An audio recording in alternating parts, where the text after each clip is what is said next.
Testing, testing, 1, 2, 3.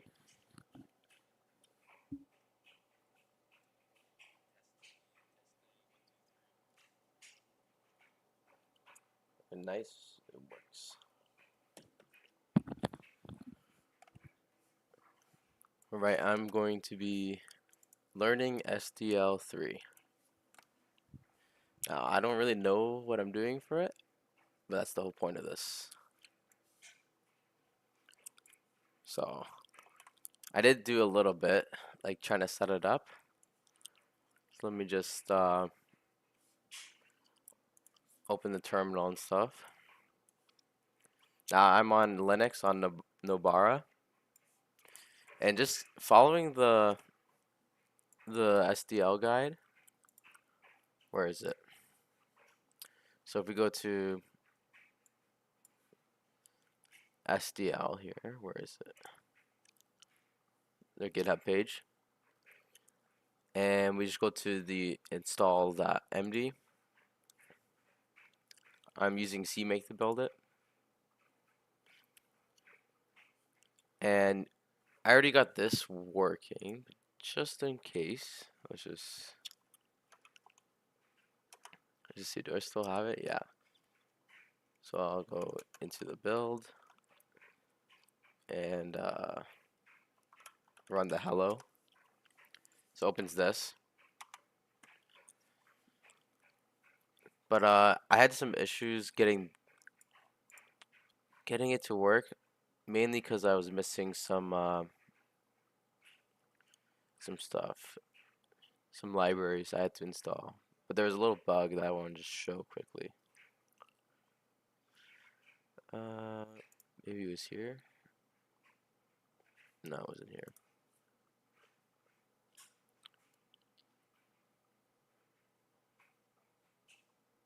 If there wasn't executing, I can't find it.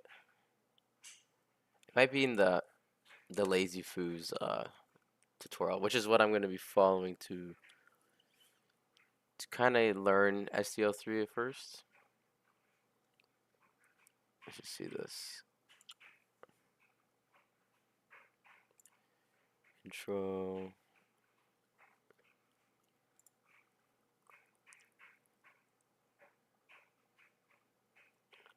No, it is not here. Where was it? Was it this link? No. I swear there was like a little help section. Oh, you know what it was? Oh, I might be able to find it if we scroll up. No, there's no way. But basically, it will give you this link. Let me just see. Maybe it's in my history still.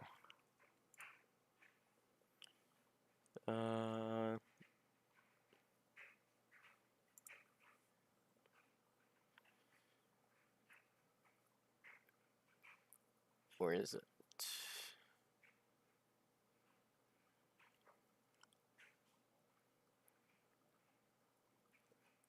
I think this one.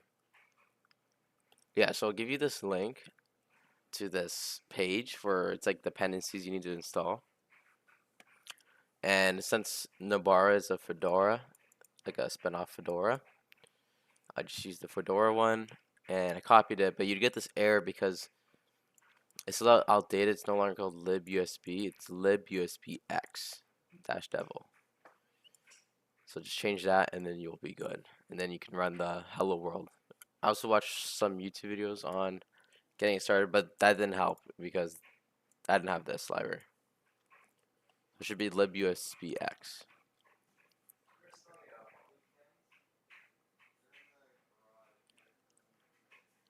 So for now, we'll just be going through the Lazy Foos SDL3, and then I'm planning to make some simple games, maybe like Tetris or Mario or like Mega Man.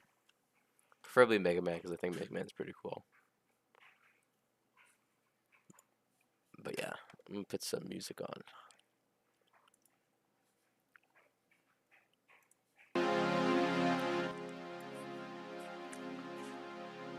Hopefully that's not too loud.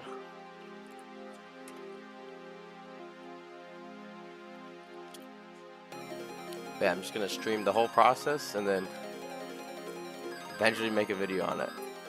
That's the plan.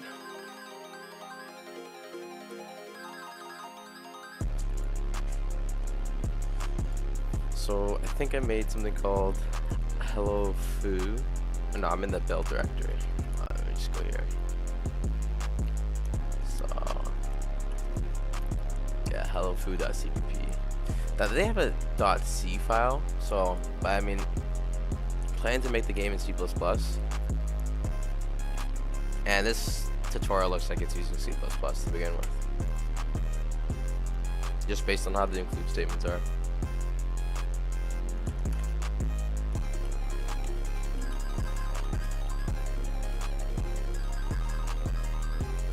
So yeah, I already kind of started, but here we go. Included header string. Yeah, what about? I'm also using Neoben as the editor. You could use anything like VS Code or whatever. It doesn't really matter. Just some sort of text editor.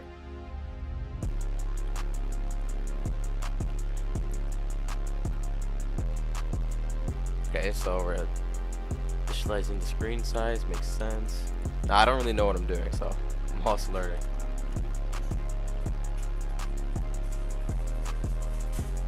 C++ modern const expression evaluated when the code is compiling as opposed to when it's running. I already got some optimizations, I guess.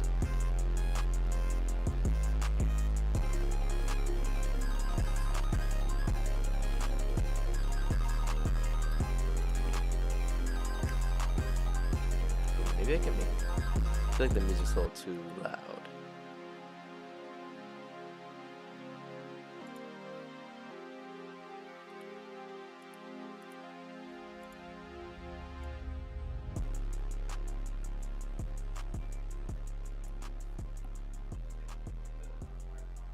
Maybe because my headphones are really loud. I'll lower it a bit.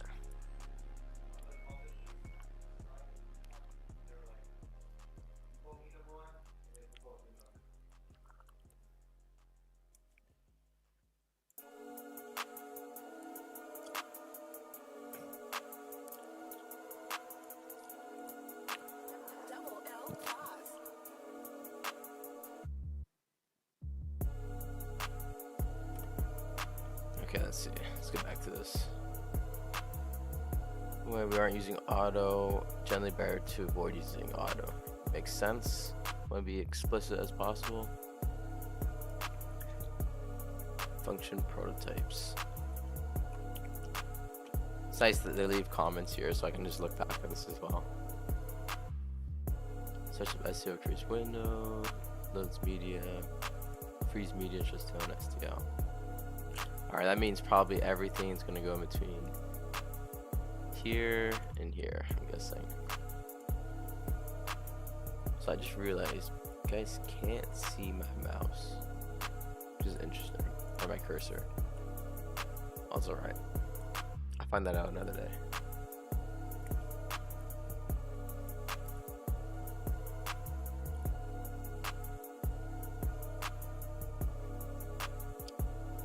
Not uncommon to initialize. After initialize, we're going to load the image, render it to the screen, and wait for the user to quit the application.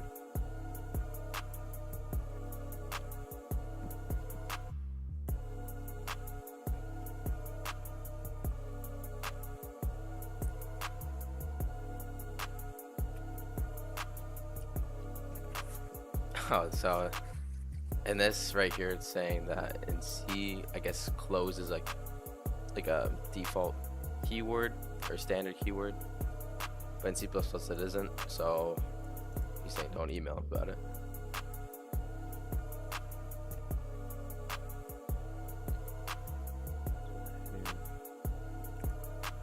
Global variables, nice.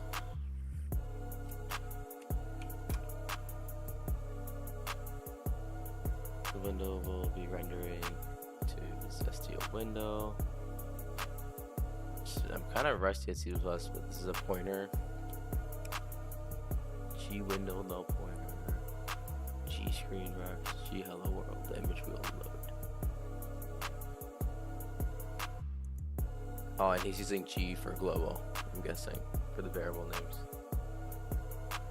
And these are just some of the SDL types, I'm guessing, from one of these libraries or header files.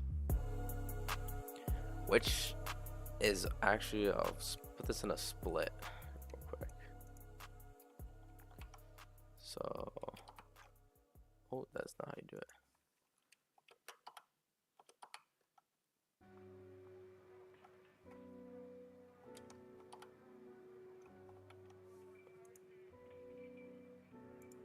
Well, for some reason I can't split my screen. There we go. I don't know why it was working. But I could show you right now. So if I do list. Now I have a GitHub repository called Lazy Foo SDL Practice. And then I did a sub module for this vendored. And so if you just look inside the vendored, it's just a folder called SDL, and if we look inside SDL, I'm pretty sure it's just literally the GitHub repo for SDL, which has a bunch of stuff that makes us able to use it. So I built from source instead of like just using the package manager and having some global variables to the or some links to the SDL library. I just did it manually. But yeah, that's why we can just use these libraries, which I linked. Alright. Here's some global rows with me. Just over G. Yep. We're going to be window pop up. STL window to represent it. Okay, makes sense. Then we need a surface for the screen and the BMP image we're loading. So the window will be like the spray window. It's like kind of border. And then the surface, I'm guessing, is like the contents, so like what we see in the window. It's data representation of the image, whether it's an image file. Need to monitor just using null pointer is the standard way to have a null pointer. Using null is depreciated.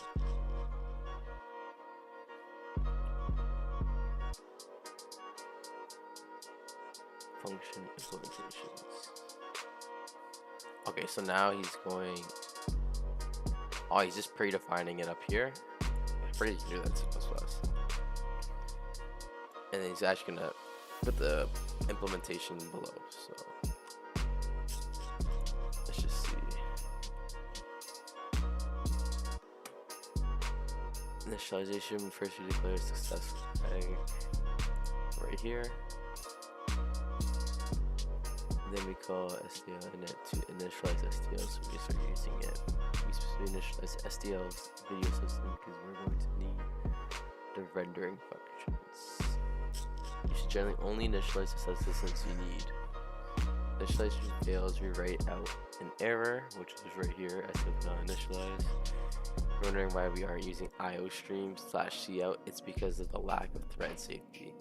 A lesson I learned the hard way. The reason we're not using printf is because certain platforms like Android can get wonky with it, and it's best just to have SDL handle it for you. Oh, but that's what he's saying. Instead of using printf, using SDL log, so logger. This is my thing saying it's missing a column, probably because we're gonna add more stuff to this function.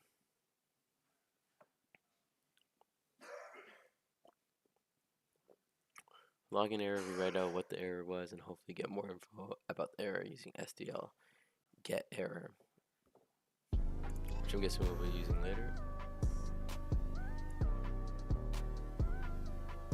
Oh no, SDL errors, get errors right here.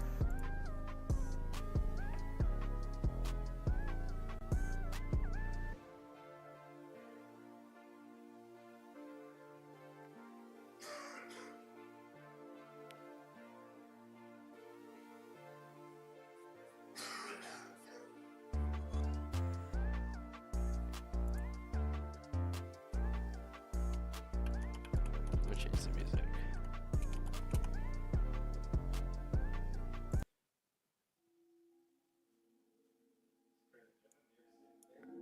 Get some of that Minecraft music going. C418.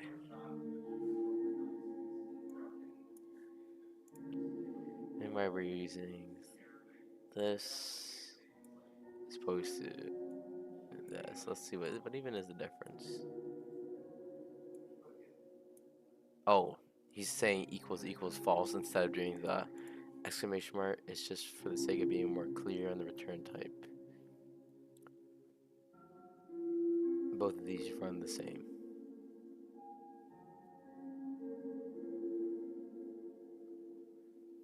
Oh, yeah.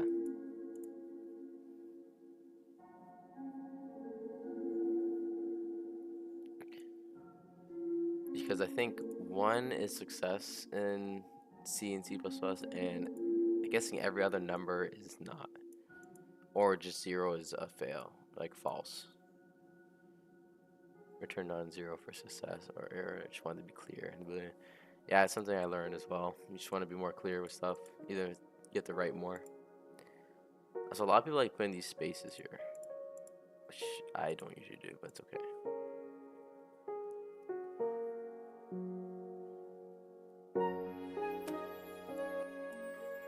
Some functions return non-zero for success, error, just want to be clear.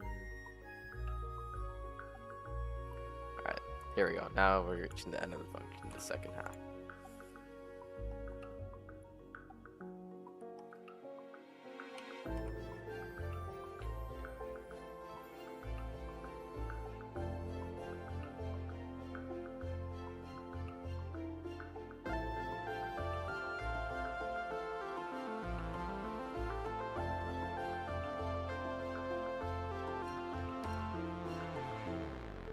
Okay, let's see. Else, it's basically if it fails, we're gonna give that error, and then if it doesn't fail,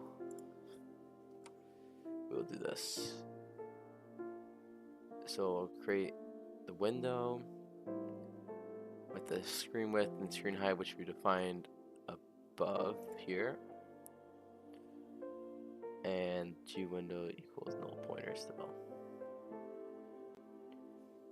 I guess that's like a text will appear on the screen.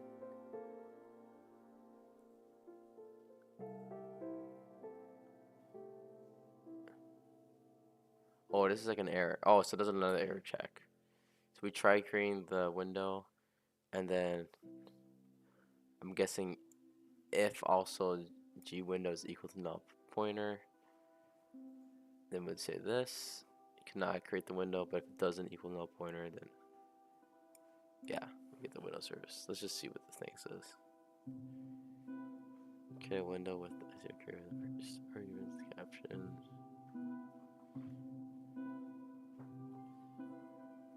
Oh, so the first argument is, I'm guessing, what's up here.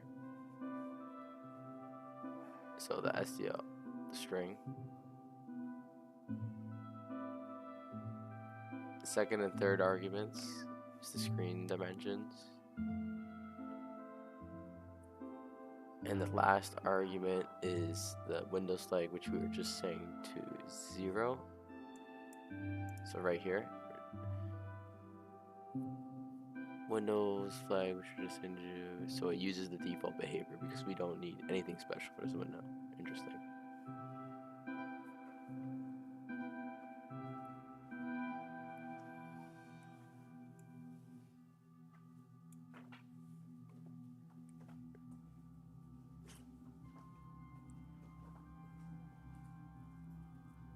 If it succeeds, we get the Windows surface, which contains what we actually can see on screen.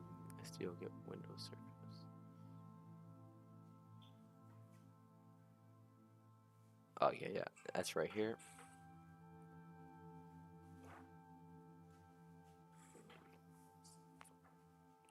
If it says we get the Windows surface, which contains what we actually see using STL get Windows surface. To done the initialization, return the success flag, so we know if it's initialized or not.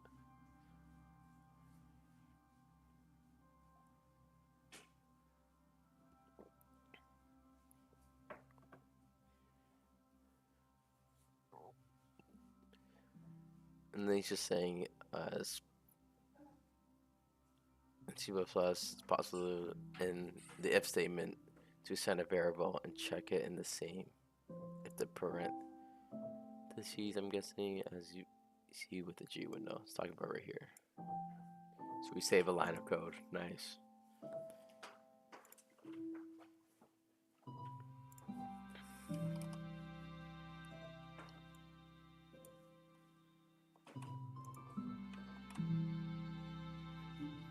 File loading.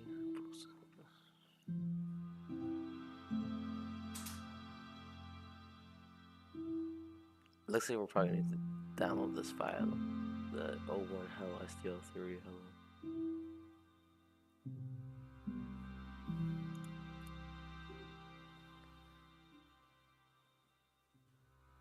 We have a stuff that I registered. So we load BMPs. Like with SDL3 returns null on an error. So basically just check if it equals null. And then if not, we just return success.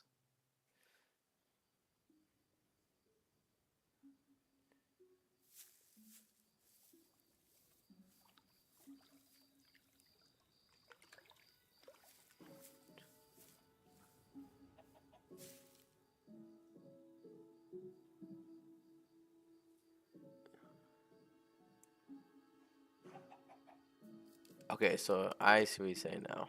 So right here, you can define. Skip that, sorry. We're basically setting the value of the G hello world, but this doesn't actually load the BMP because image path, like it couldn't find it for some reason. Then it checks if it's null, and then if it's null, it does this error.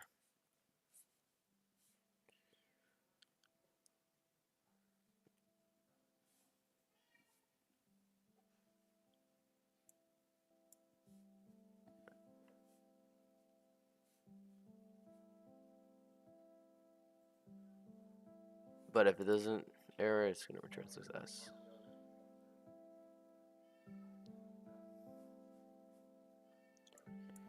I'm assuming they're gonna give us this file because I definitely don't have this file. Maybe I was supposed to download it somewhere else. Who knows? Alright, so basically, exactly, we initialize stuff, we load media, which is the image, and then we close it all. Destroy surface, set the null pointer, destroy window, and then quit.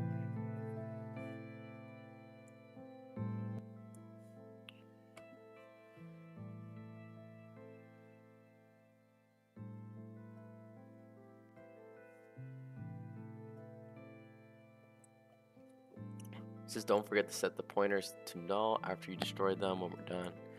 Yep, that makes sense.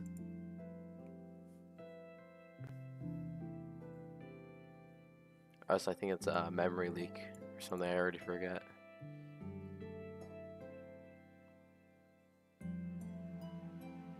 Don't worry about freeing the screen surface. That's taken care of by destroy window. So this also frees the G window, because I think G window is a pointer. Yeah.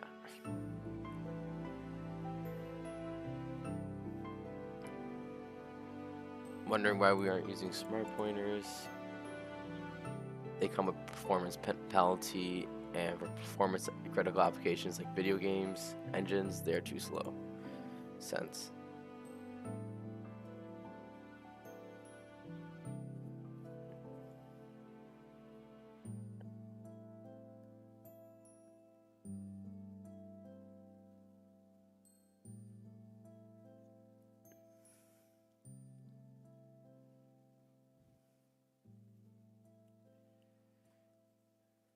Basically saying that learning how to manage memory is very important.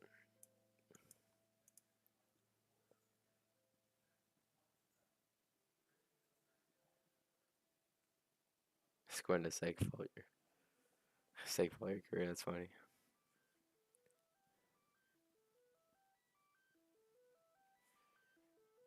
So this is all initializing stuff, and now we'll create our int main.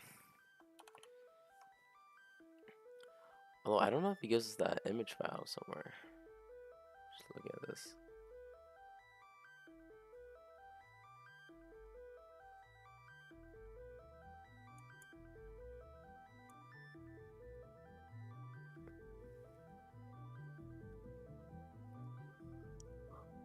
I don't know, maybe I missed it or something.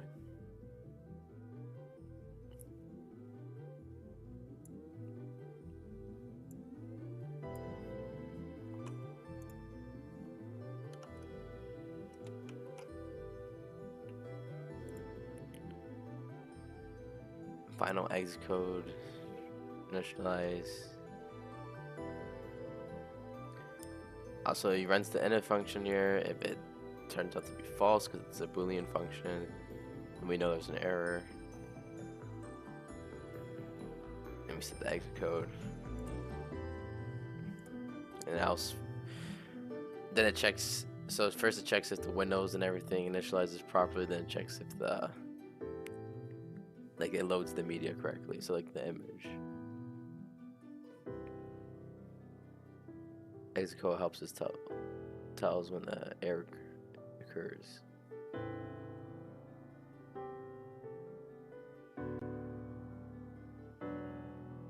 Oh, so he's using exit code 1 for initialization error, exit code 2 for load media error.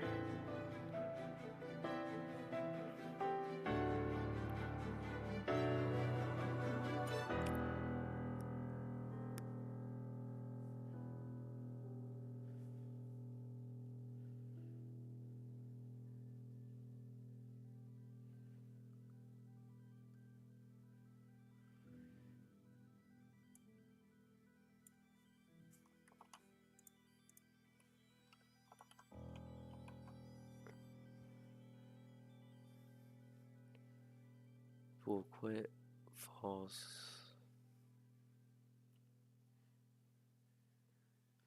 For initialization, image loading.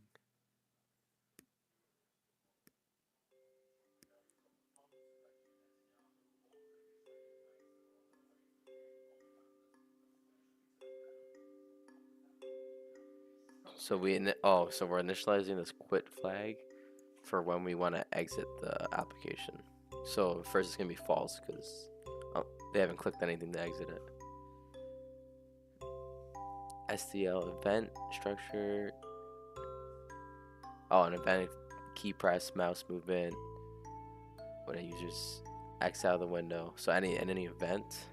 I think this is pretty standard. I've never seen something like this in Unity. SDL0 on SDL event to initialize it all to all 0 to prevent problems. So I'm guessing events probably like an array or some sort of data structure. And this just sets everything to 0 as like a default. Alright, now we're making the main loop.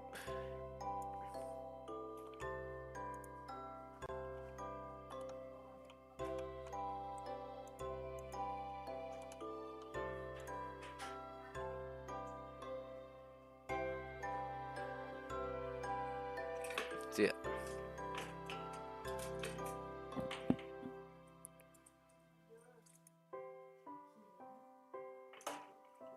I key. It's behind all those keys there. It's the very back one.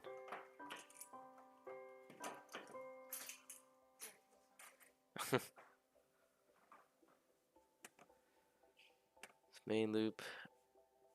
So yeah, whenever while quit does not equal false. So if the user hasn't quit, then the loop will keep running. Makes sense. Poll event. Alright, this is where I need to read some of this stuff. It does 3 things: process user input, update the game's logic, render the game's objects. I might write that in here. Process user input, date, render game objects.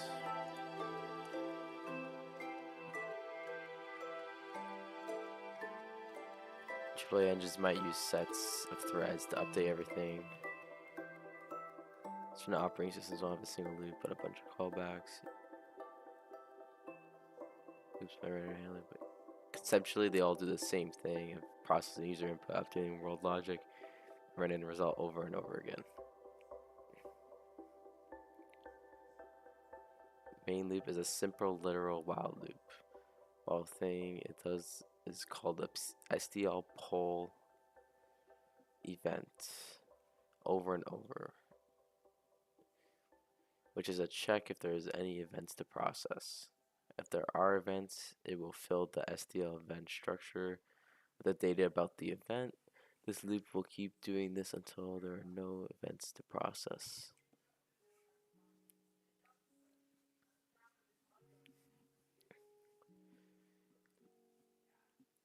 The only event type we care about here is the SDL event quit. It's right here, which happens when the user exits out of the window. Nice. Oh, and then you set quit to true. That's pretty simple.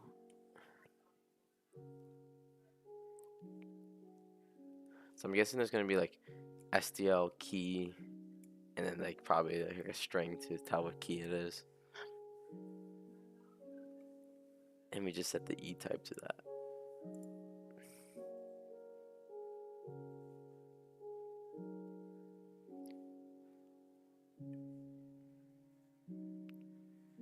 It's time to draw our image to the screen.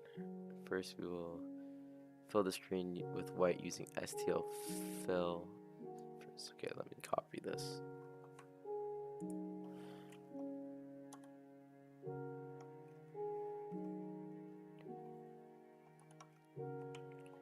So study what he said. We're processing. This is all the user inputs. Now this is a like a hello world type thing. So the only input it's gonna look for is the quip input, and we're gonna fill it with white, render the image, and then update the service.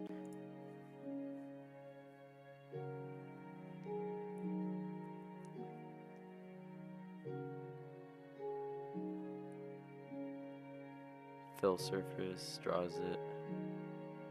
First argument is the surface you want to fill.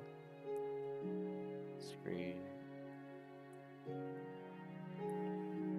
Second is the region of the screen. But since we want the full, we just put null. Third is the pixel you want to fill, which we calculate using STL map surface. Oh, so we use it. So we first put the surface we want to fill, and then the colors, which these are all white.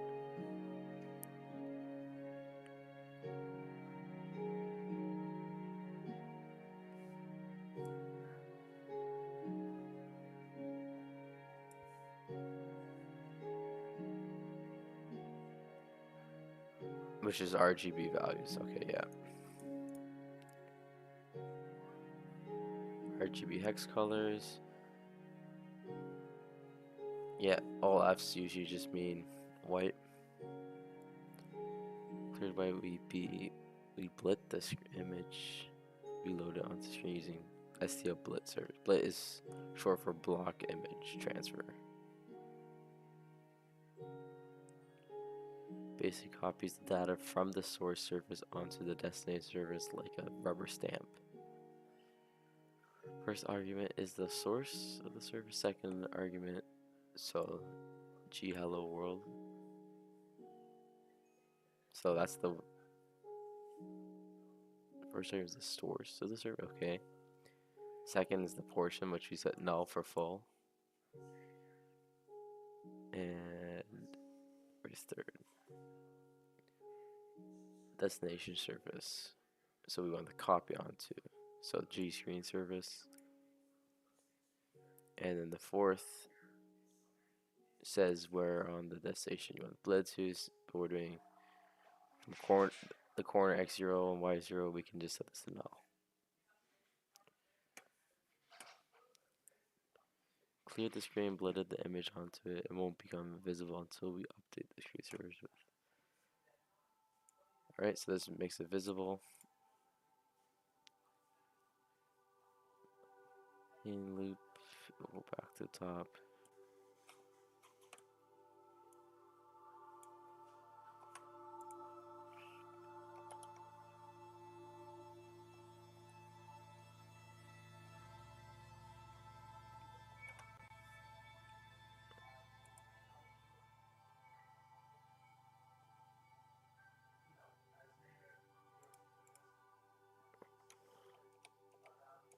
This should be here.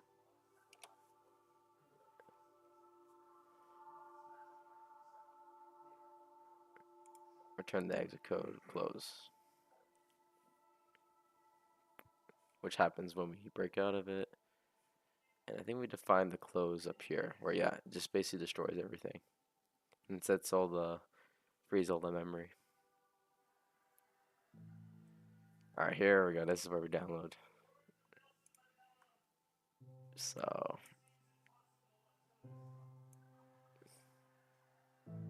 the thing is to be careful if you're being able to make a decision on things like optimization with incomplete knowledge is going to result in bad code. Okay, I need to find this.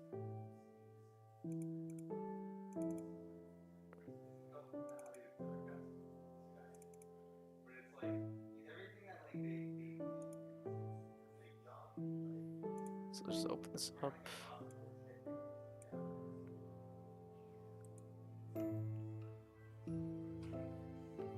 Now I'm used to MacBook and Windows still, but there's an extract here.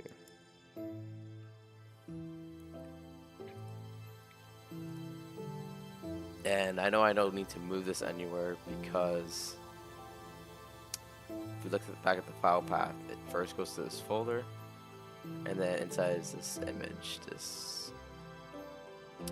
Oh, and he also wrote the C++ file here. But yeah, this is the BMP. We can look at it.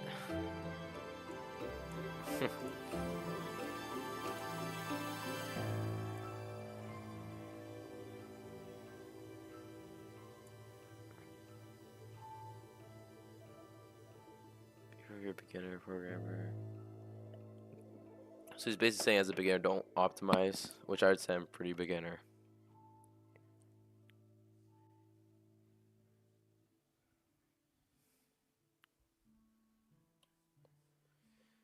So he's using C++ 17, which I didn't even know. I don't even know how you check. Hold on, let me just search. To check C++ version. Let's just use a website.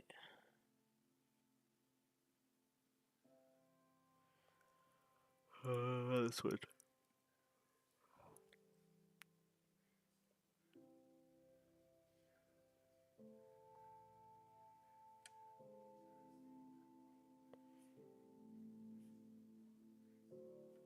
Oh, maybe it's the GCC or whatever. Let me just see what this says. Yeah, it's literally just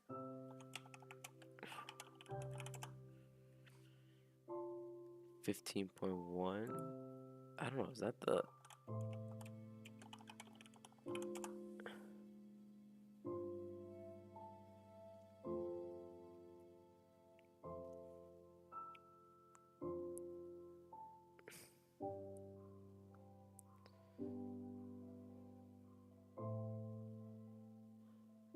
Honestly, I have no idea.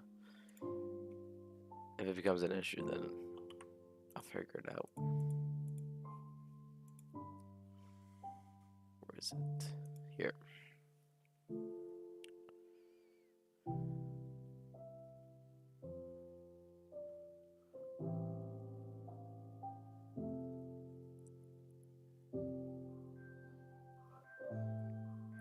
It's gonna use 100% CPU.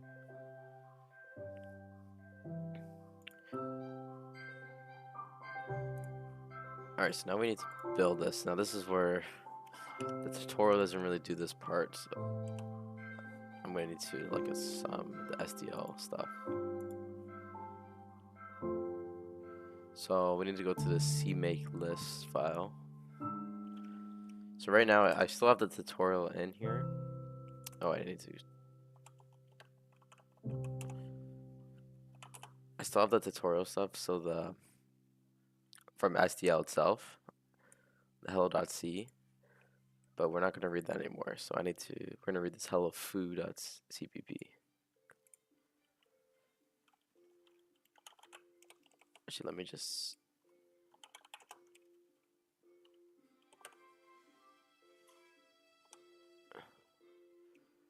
What is it?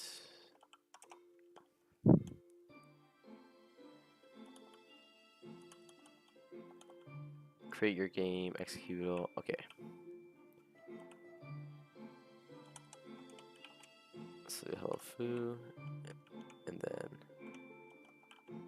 and I think it should just work with C++.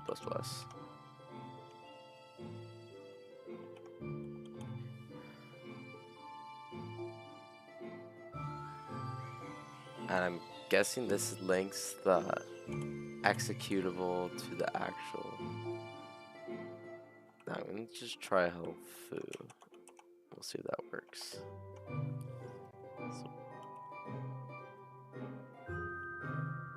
So now I should just be able to do CMake.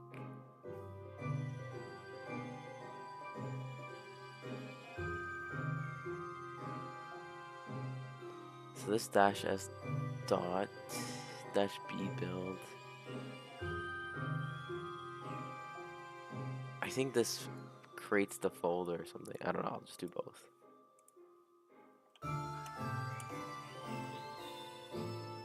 And just hope it works.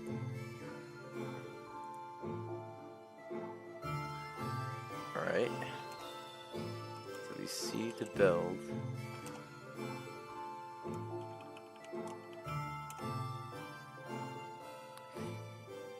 Couldn't open 01. So couldn't open that. Let's just see. So those error messages are coming in useful. That's nice. So that's the same. Now let's check that folder. Hello dash SDL3. So what I'm guessing is happening is it's reading where the executable file is, which is in the build directory. So I need to change that.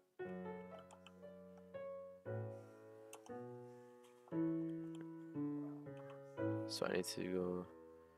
Is it 01? Yeah, right here.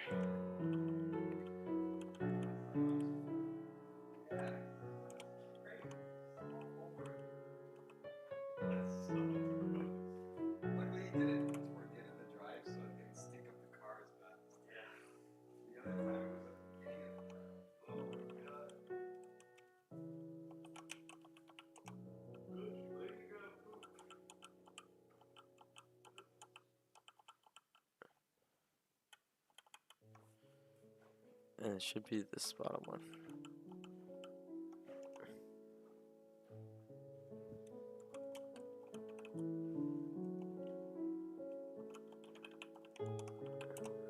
There we go. Nice.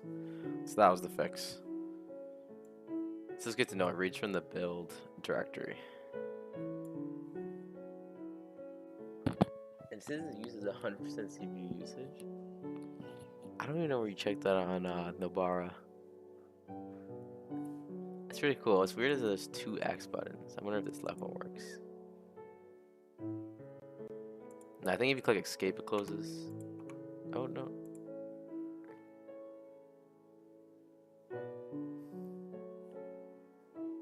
But that's cool. We got the first one working. So I'm gonna save this to my practice GitHub so I can always refer back to it. So I'm gonna do git. Let's look at first. I always like doing git status first. So I added these things.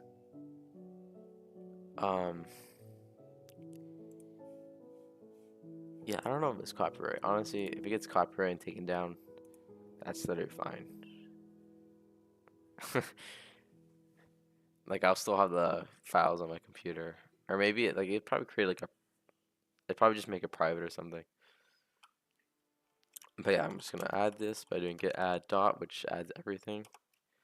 So now if I do git status again, everything's added. Then I'll do a git commit with a message saying finished. And let's just check what part of the tutorial this is.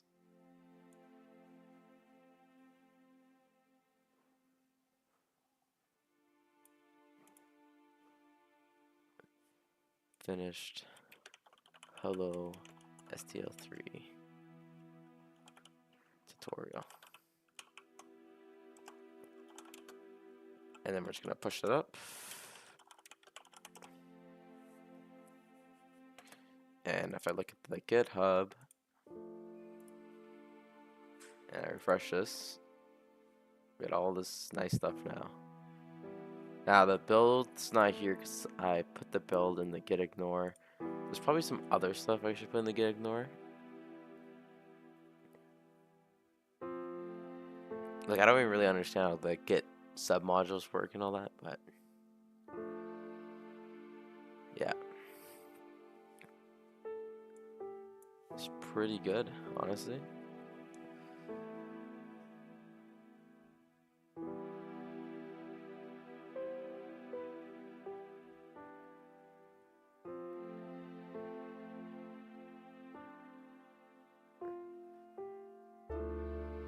Hey Jacob, do you have a picture of Roshi? Do you have a picture of Roshi? Yeah. Can you send it to me? To me. Yeah, my cat shit on the way to the vet in the crate. So my family had to give him a bath.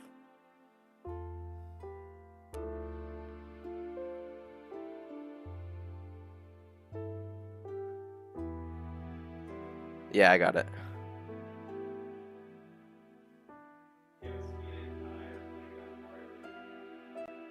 Actually?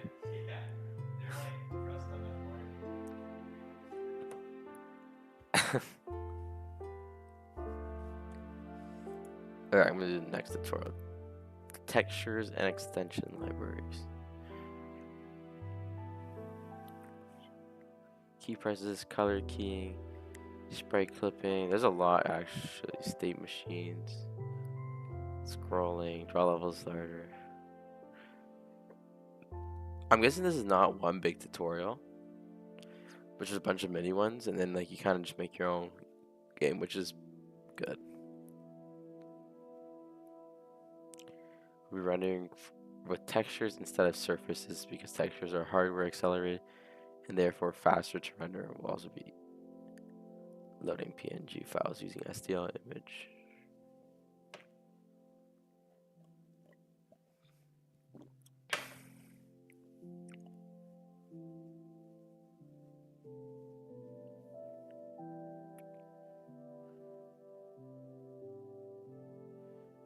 We're using the STL. Make sure to reuse your STL3 project. Otherwise, you'll have to set it up again for a new STL3 project and download and install STL image, much like you did with.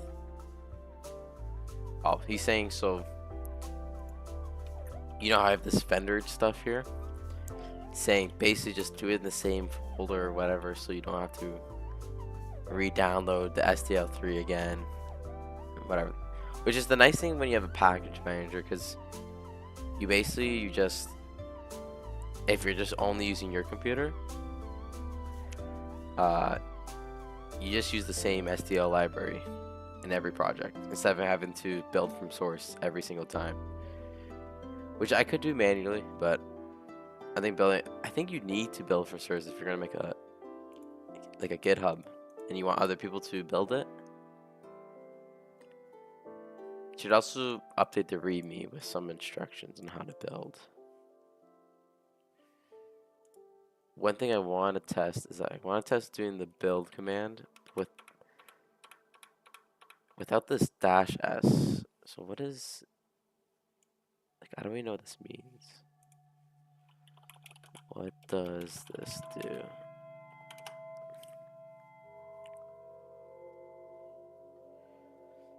I think the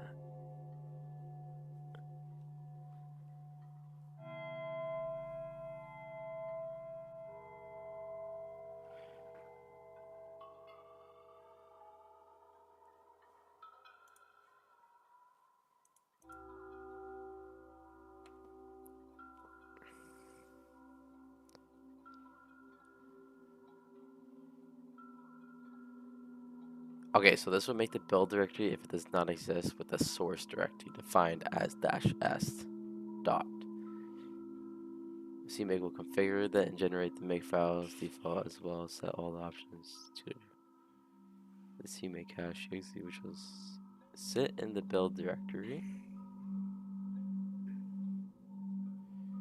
Okay, so this will also make the thing.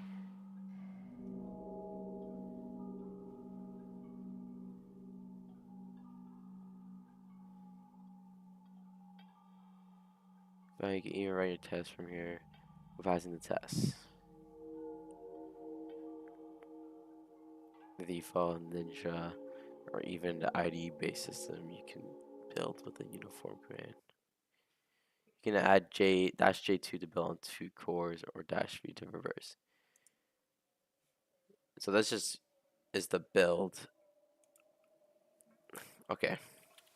So both of those are pretty much necessary, especially if you're making the README. So I will just copy it here. And let's get rid of all this. And let's go above mvim. Let's go to our README. We'll do like build instructions. I'm gonna say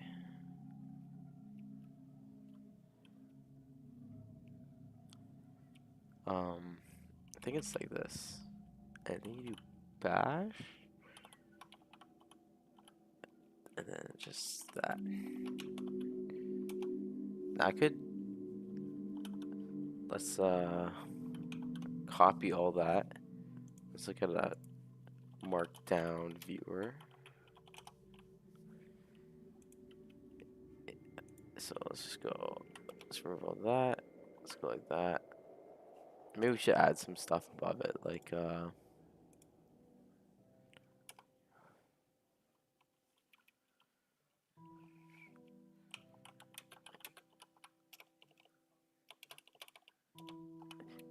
in the root directory, in the project root, I guess. Root directory, run this command.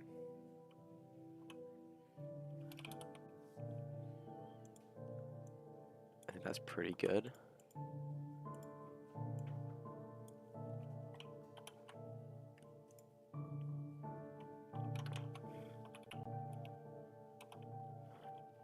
And then we'll do the git status, git add, git commit, -m, updated readme with build instructions.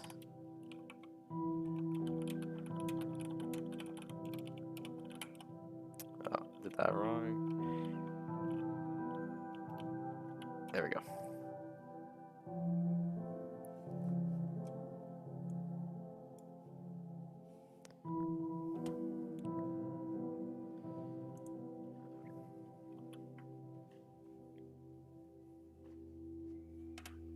And I just have to remember, I could also add to the readme that I need to change the cmake list.txt every time. Or I guess I could just build all of them. I don't know. I don't know cmake. I remember I tried learning a bit of it and made like my own template. But at the end of the day, it's just better to use what they recommend, especially as a beginner. So that's what I'll be doing. And if I get any more advanced or need stuff, I can just search it up and hope for the best.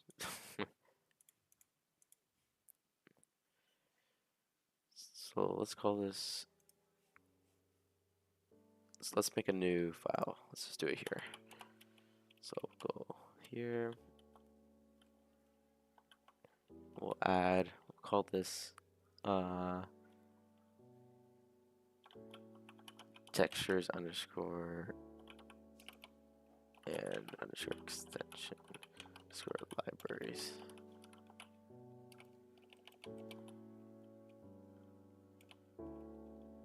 We can just do a big name. It's okay. Oh, they do camel. I've been doing camel case. Well, actually, let's remove that. Let's just or rename it. I mean, textures and extension library.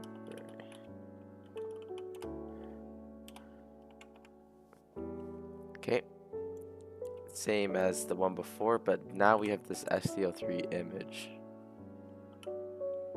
as one of the headers, which for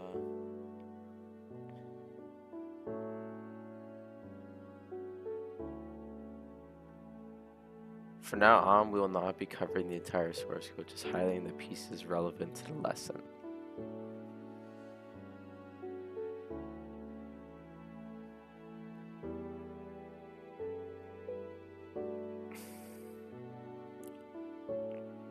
Interesting. Okay, that means we probably gotta do some stuff ourselves, which is fine.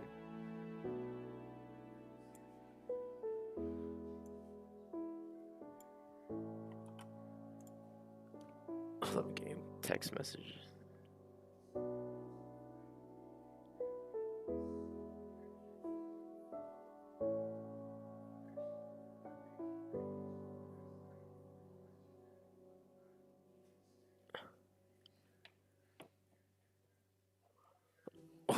Okay.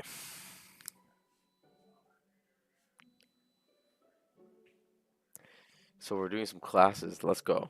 Now we're getting to some interesting stuff.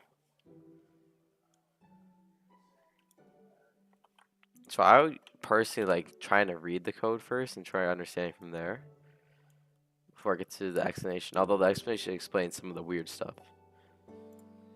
But usually he has comments as well, which is nice.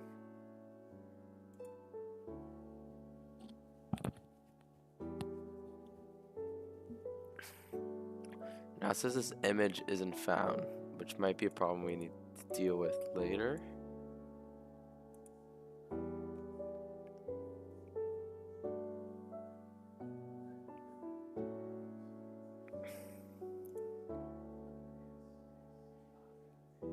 Because is it not in the STL3 folder first and then the STL3 image?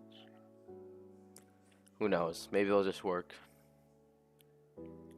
Select L texture.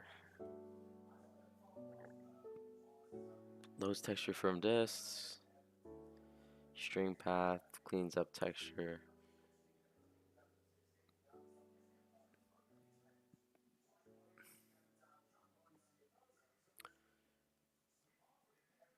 So this is just the default constructor, or maybe he's defining them later. Probably that way.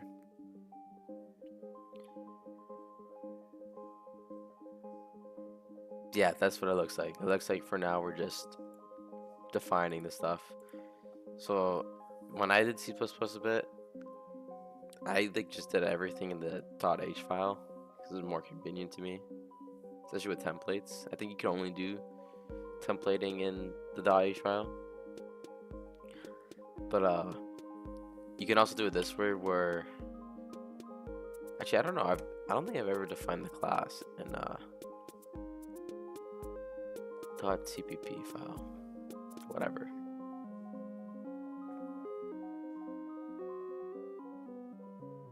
Let's just read what this does. With M usually stands for member, so member variable of the class. So M texture, M width, M height. She doesn't. Yeah, makes sense. Why would you put it as a parameter now? I think about it. Constructor and destructors. Yep. Load from file. Okay, which uses a string. Load the image and destroy, which will free the texture when we're done with it. The render function will draw the image at the specified position. Okay. The get width, get height, and is loaded functions get the image. So a bunch of getters.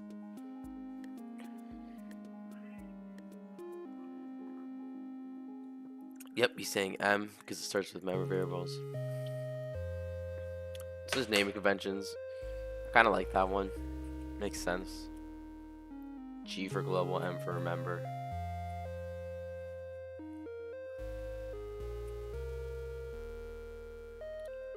Alright, then he defines some global variables. So we'll do that.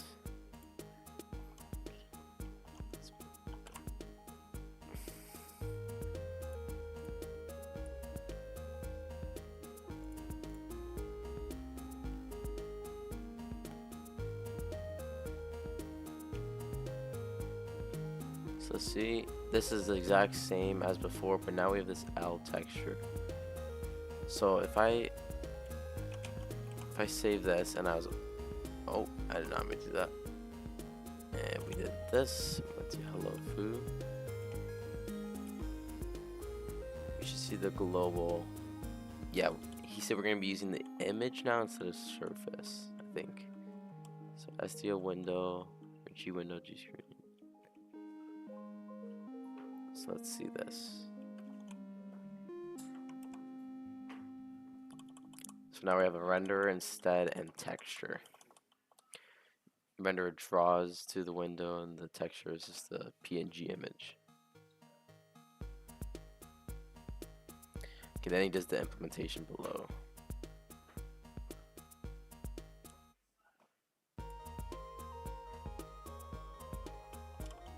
I usually having the global variables at the top, but it's just a tutorial, so code isn't meant to be insanely good. It does the class implementations for the L texture, which we defined up here. So this is the constructor. So I initialize everything to 0, null for the texture. And then the destructor, which is just a standard destroy. Should always do, because it can lead to some nasty release only of bugs if you don't. And as you can see, reset the values commercially.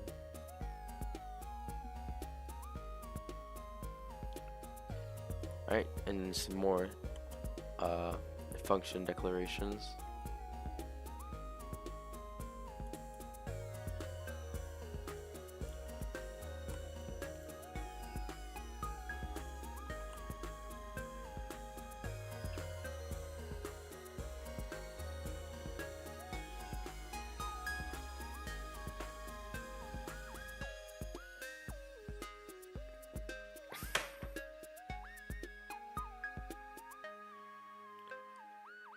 Clean up texture if it already exists. Destroy.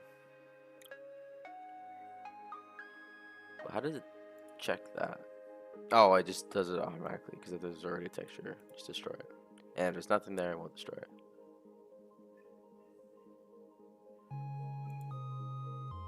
And doesn't know where this aka int is not a structure. My error messages don't wrap around, unfortunately.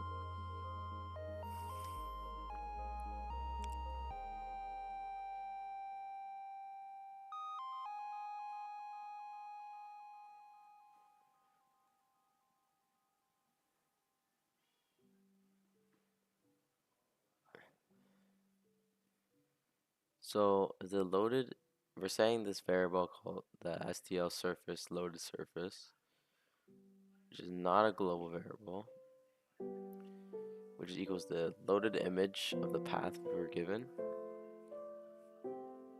And then we check if that loaded surface is equal to null.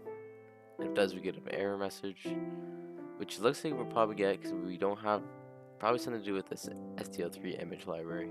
We're probably going to figure out to install.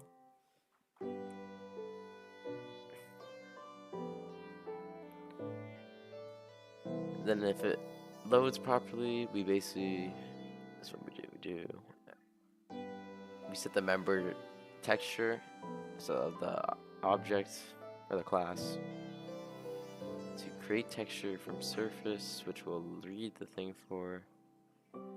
And if it's equal to null pointer, after we set the value, then we set another else M with load surface. And this is just some notation to setting the pointer values, not the memory address, but like the actual value. It's a little shorthand of these arrows. Which on my compiler, it's actually just these two, just side by side, but my NeoVim just automatically recognizes it as that. And same with this, goes to equals not. I think it's the nerd font I'm using that does that.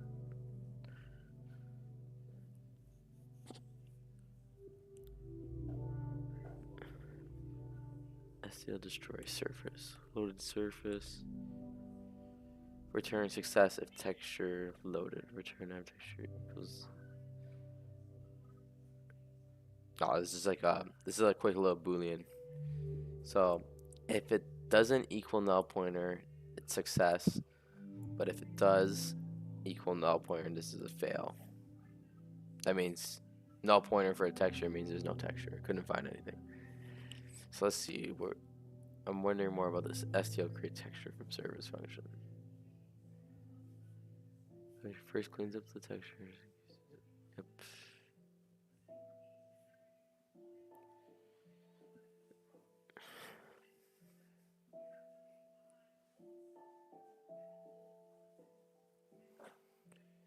Create texture, STL create texture from surface. So it takes in the renderer and the surface we want to create a texture from. So the gRenderer and loaded surface, which loaded surface we defined up here. gRenderer is one of the global variables.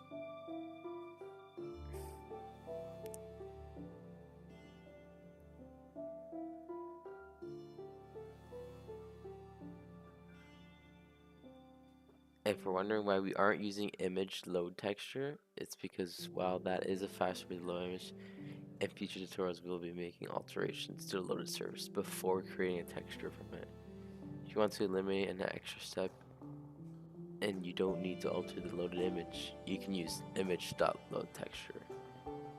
I think he's saying that you can use the image.load texture instead of doing this SDL.create texture from service.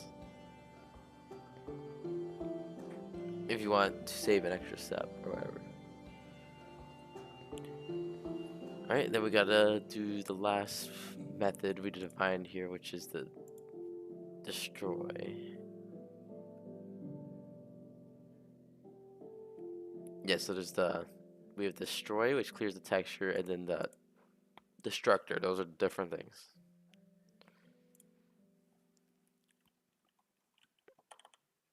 So let's just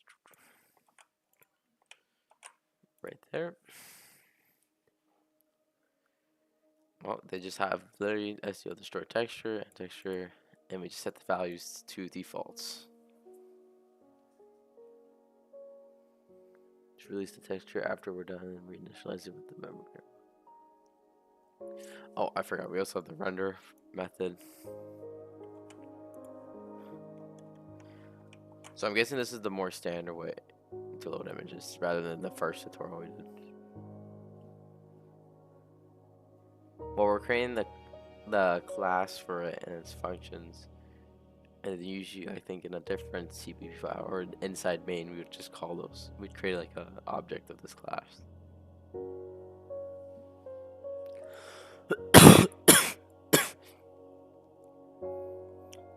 Frect. Yeah, so I'm going to read this. What does this do?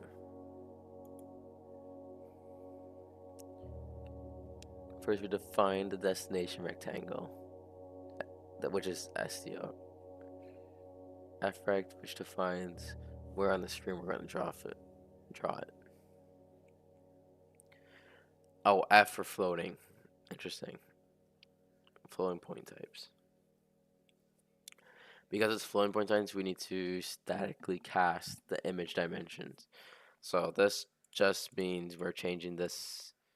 We're saying this value, which is an integer, we're calling it a float, just so it works with the function, which is what static cast float does.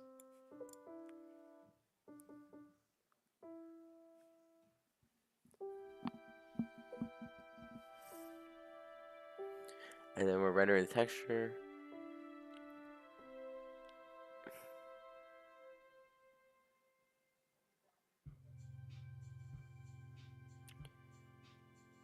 It's some nasty behavior if you aren't careful how to convert your data types. Like, it can get you hacked by incorrectly setting your user ID to zero nasty.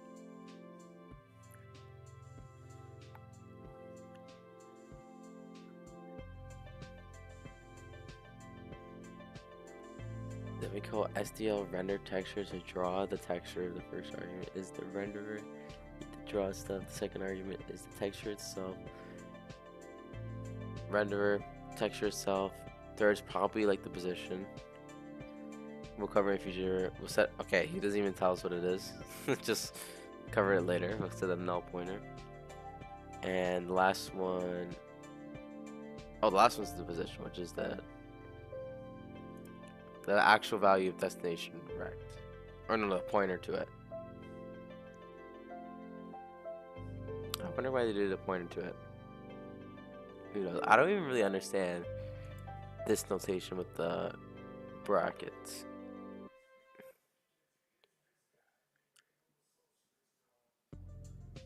It's okay. Only it matters too much. Looks like it's just setting a value. Oh, probably because this is an array, and we're just setting all these values in the array. That's what I'm guessing.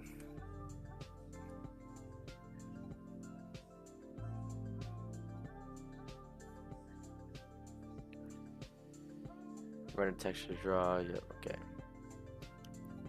And then he does all the getters, standard stuff.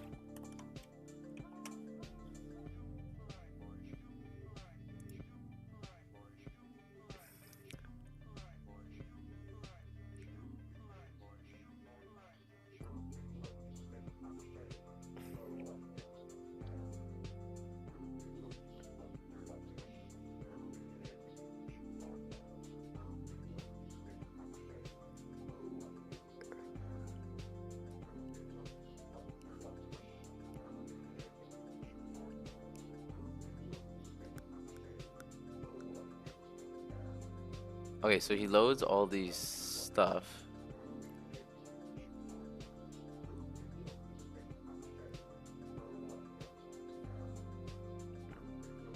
So he's doing the function implementations of ones we haven't defined yet. So let's define them above, because he did say he's not going to add all the source code. So we can just literally look at the previous hello foo and just get some inspiration from there. Let's see, right here. So we can just go, I think it's y, and then, oh wait, let's see. So when you have y and then 8j, that copies it. And let's go back to this, and let's just paste that.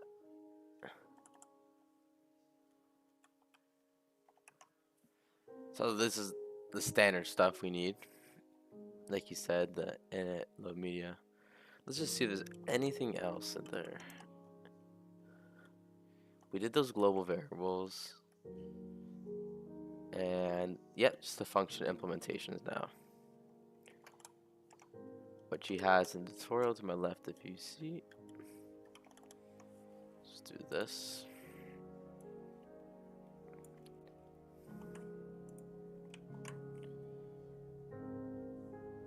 So initializing the flag, success is true.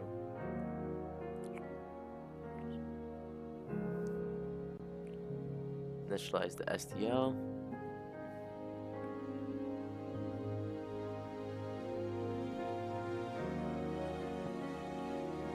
Create the window with the renderer. which I think last time it was not the render. I think it was a surface or something like that. Let's see.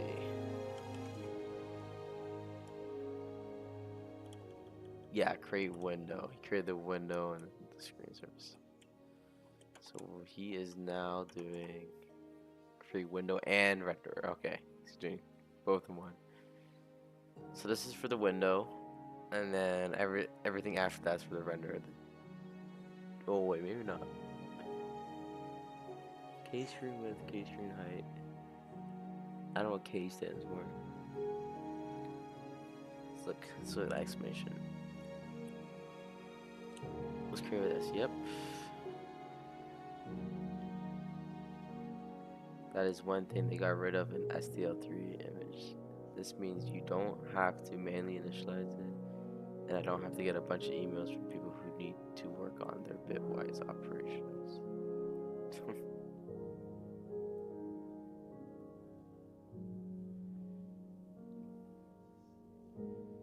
So the K screen with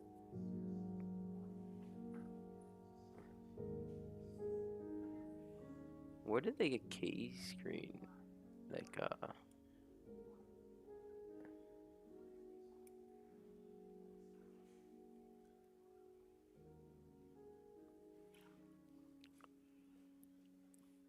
it's showing me an error here too for these two. Like they're not defined. Who knows? We'll find out later. Let's get these two in.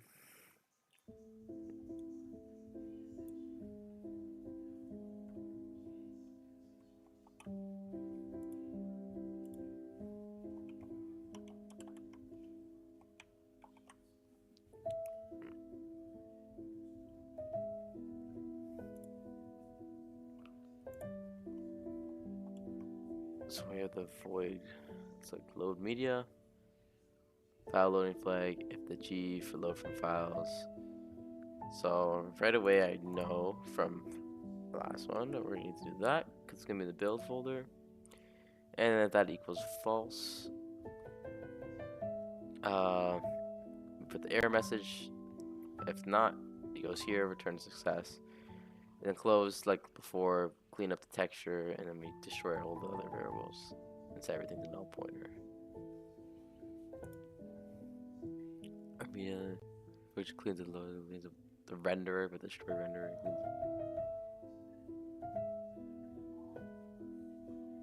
Alright, so that's all the pre stuff. Now we can do the int main.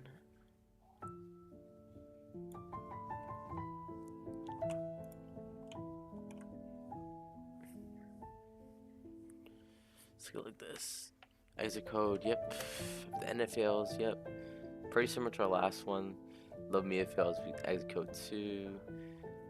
The quit flag, event, yep, that's all the same stuff. Well, quit all, this is the poll event, same stuff, quit, yep. Background color with white.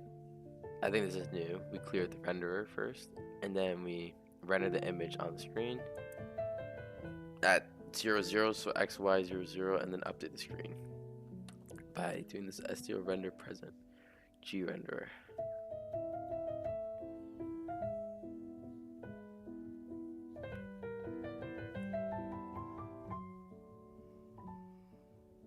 What's that? Because it doesn't look like we use that L texture class anywhere. How do we do it? I guess we'll see. Main function works much like we did. This time we call SDL set render draw color to set the color. And use render clear to clear the screen. Then we draw the PNG image and update. We're wondering why we're using 0.f as opposed to 0, 0.0 for the position. It's because when we write it as 0.f, the compiler knows that this is supposed to be a floating point number 0. 0 can be treated as like an integer, and 0.0 can be treated as a double. Like by explicitly defining it as a float, we avoid any of the potential problems. Okay, that's nice to know.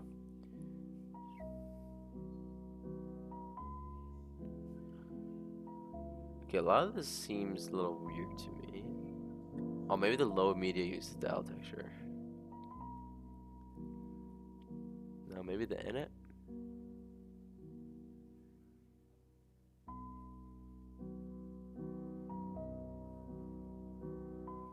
Like, I don't see why we would make this L texture and just not use it anywhere. Like, let's do like a search. Let's do...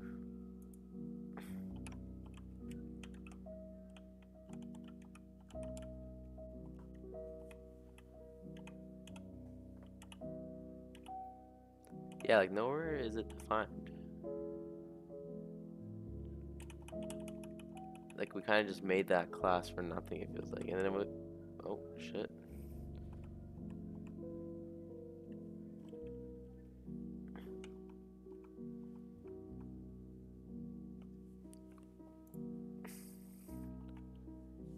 Let's read this.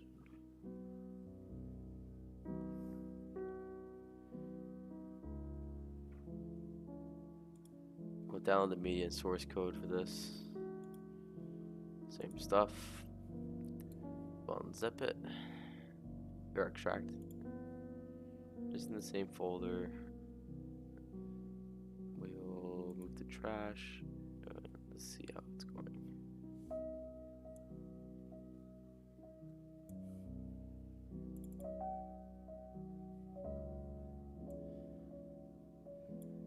Loaded.png. Well, let's just hope for the best here, right? Quit all. Let's make this a little bigger. Actually, let's keep this open. Let's do the...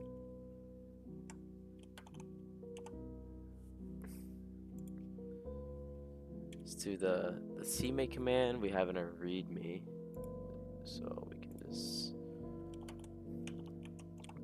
right here, and then just copy...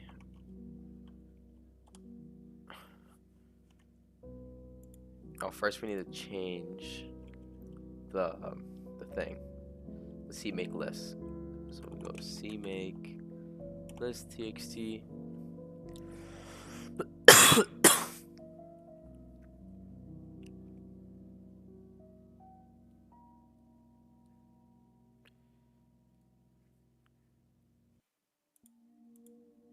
We should change project to project. How do we know what the project is? It didn't make a difference before. Let's call it project lazy SDL3. And then here, let's do... should call this target textures and extension libraries. And I'm pretty sure I called that the same, so we just do that. And then we can just paste, nope, not like that. And then just delete to the dot, yeah.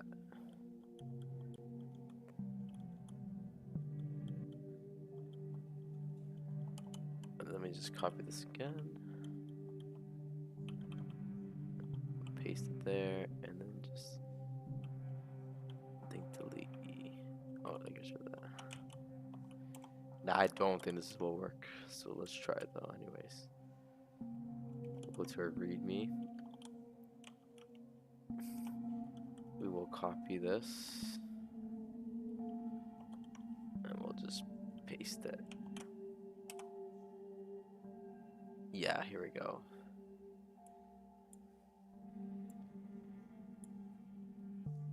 Fatal error, STL3 image. So let's see, is this in our vendor to STL? So let's check CD vendor STL. I don't even know where it'd be.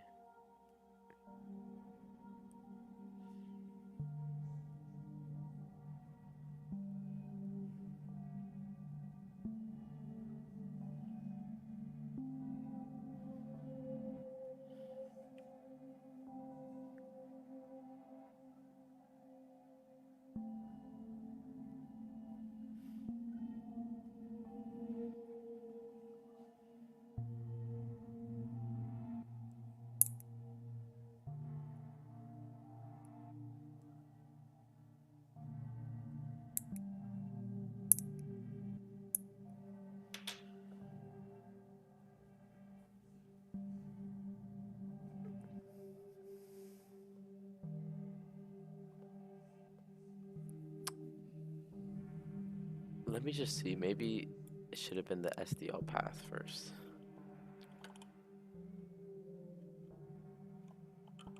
So where is it? Up here. Like maybe it should have been like SDL3 slash. No, it still doesn't recognize.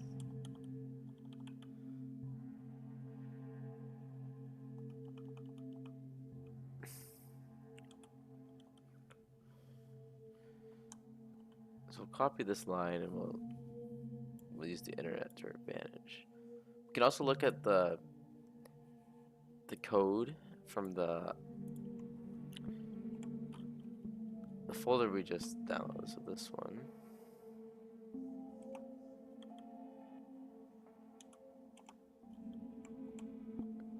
So they also have the same stuff.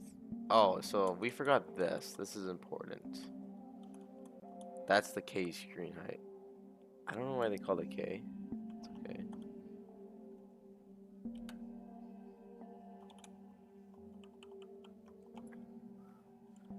That is very important. He did that first, actually.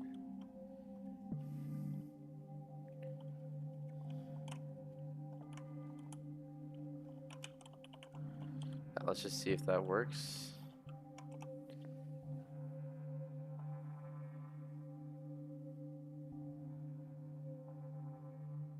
It definitely feels like it's taking a little longer, which is a good sign.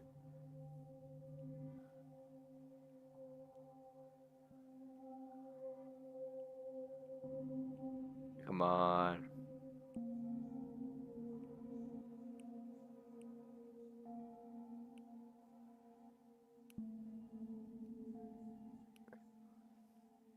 I should probably put it on the separate threads with that like -J stuff, but it's okay.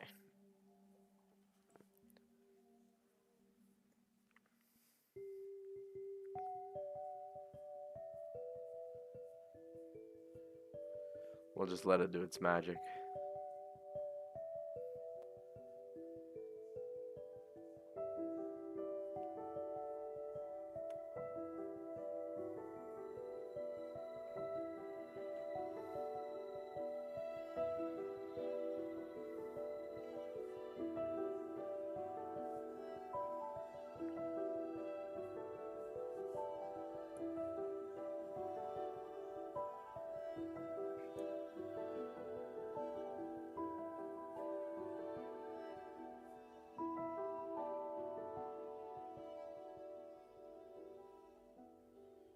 And it worked.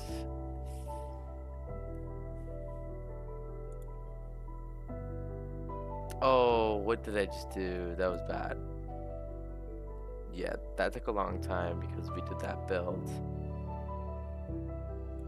in here, which we shouldn't have done. Hold up.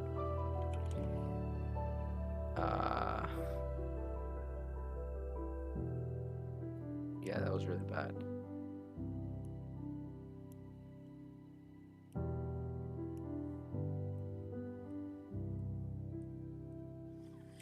We're on GitHub, so let's do git status.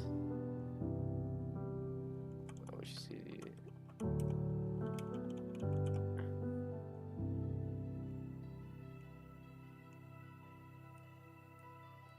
Maybe that didn't do anything. Let's say it took so long, and yeah.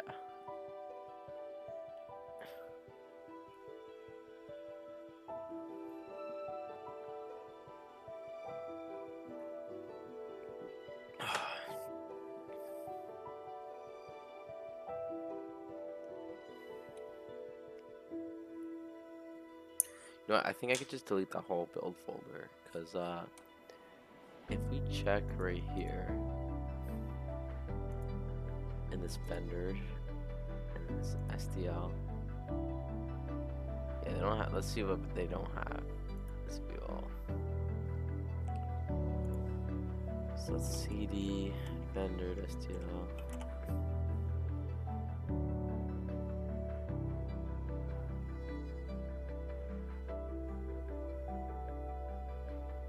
Looks like I don't have a lot of things. So wait. They don't have the build. There's a lot of things to check manually. Yeah, but I know for a fact they don't have build, so let's just remove build.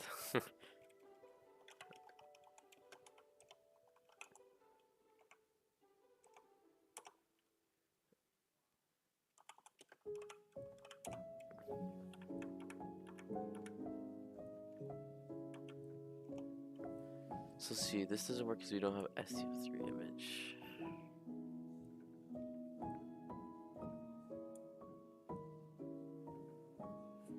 Yeah, error 2, error 2. That's the exit code, I think. Let's put this in Brave and let's see what pops up. 13 years ago.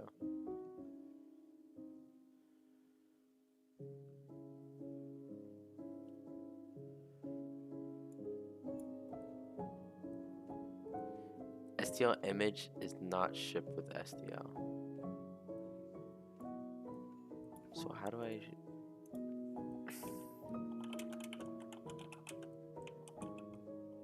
So let's go SDL3 underscore image.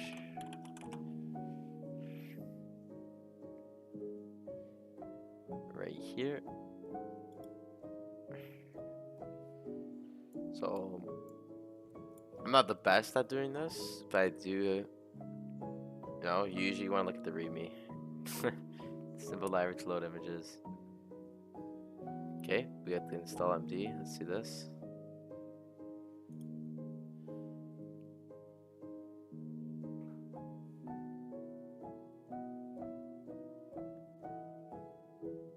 Create the CMake.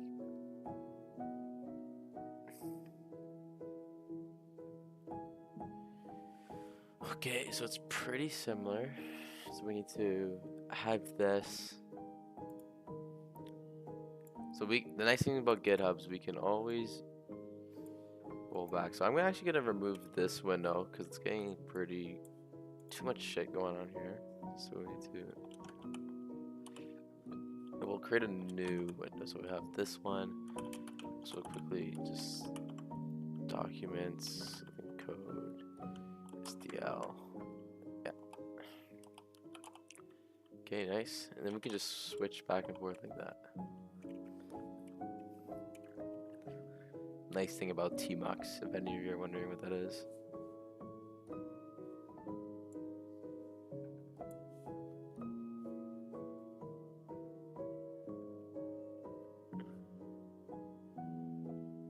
Okay, so let's have NeoVim in this one. So we can go to CMake right there.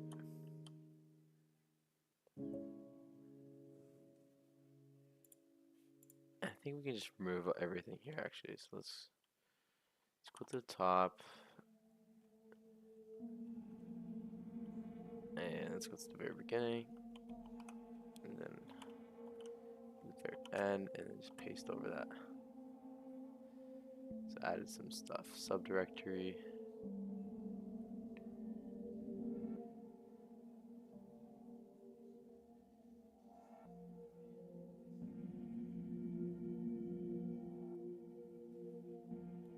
Hold up, we'll do.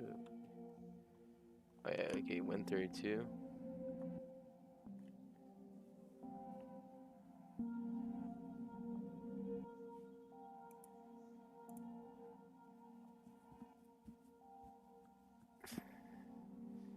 Well, first let's test this with the hello.c to make sure it all works.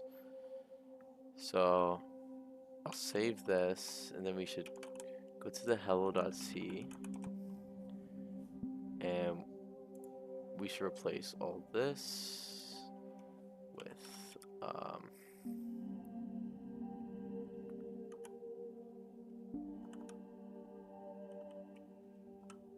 all that.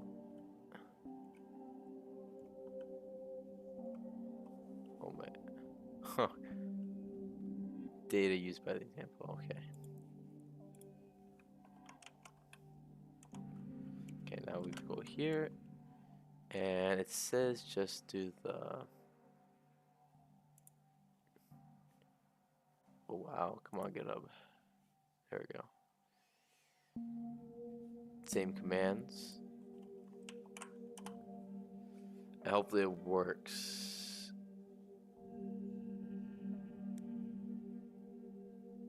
Vendor. Oh, okay. It's because we didn't build it, or we need to add it as a Git module. So let's see. Always forget how to do it. How to add Git submodule. So we'll do it from source because may as well. Add URL. Okay, nice. So let's copy that. And we'll go to the STL image. Copy the URL. Ah, yeah, I had the thing copied. Okay, git submodule, add, and then just like that.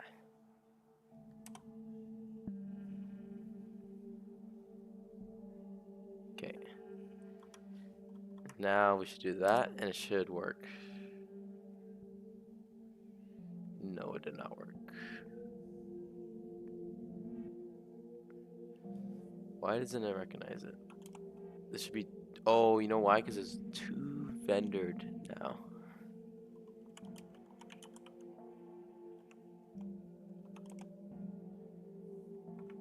Was there an error above or something?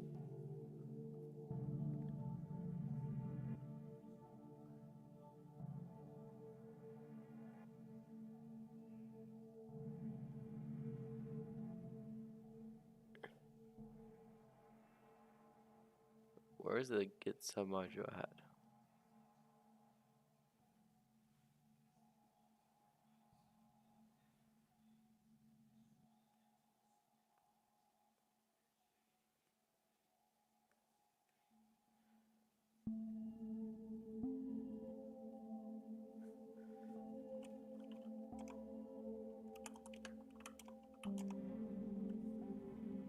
Vendored. Oh wait, STL image is there. We just need to move it. STL image. Wait, am I dumb? Did install MD just?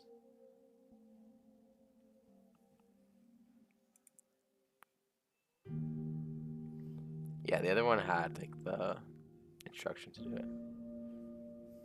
It's whatever. It should work. I didn't mean to click that. I thought I was in my that vendored.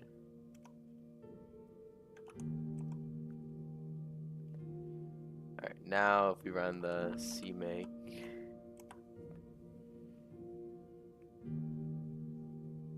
All right, now if we go to build. Actually, instead of CDing to it, we can just do /build hello. Nice, what an image.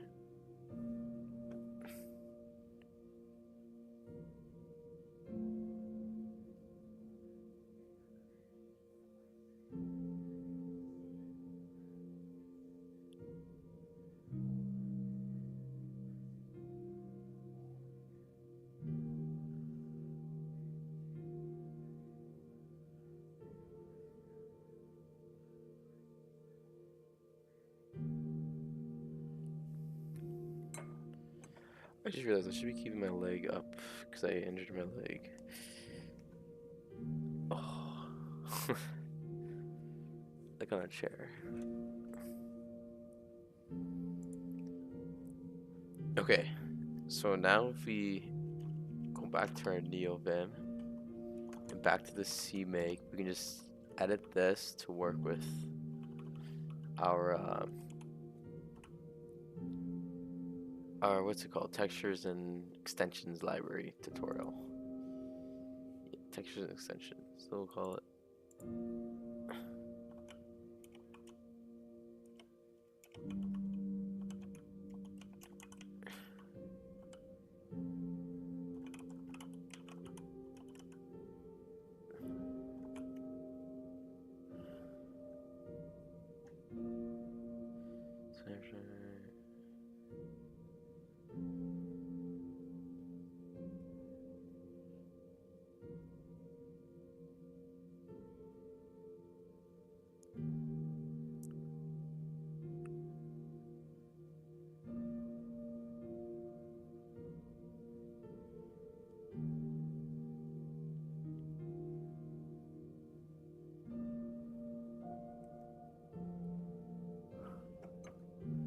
Sorry, I was just texting someone.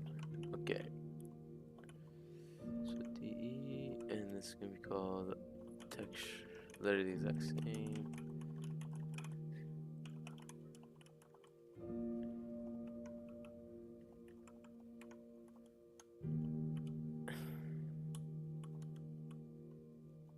I don't know if this link library is important. Probably. We'll call it lazy.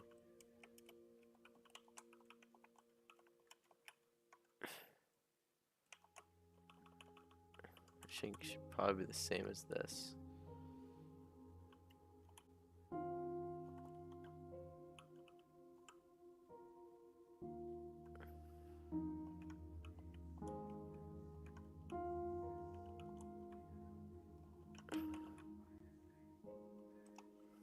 Okay, now let's hope that works.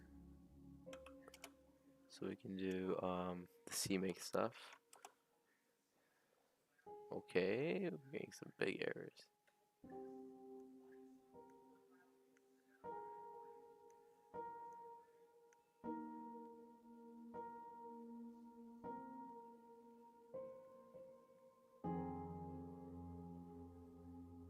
CMake, add executable. Okay, wait, I can't find that. Did I spell it wrong?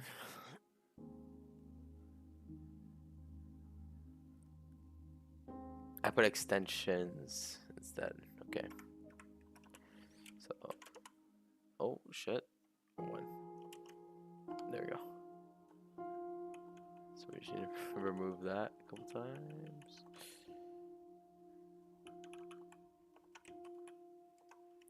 I believe that was the only spelling mistake I made. Okay, looks like it's building. Nice.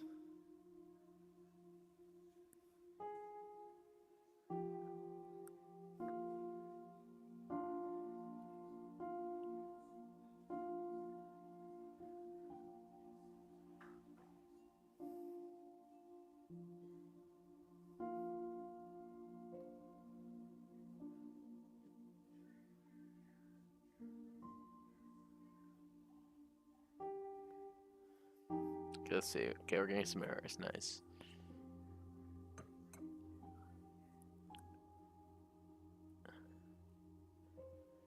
So load from file string. So error at line 114. Expected that token. So it's like here.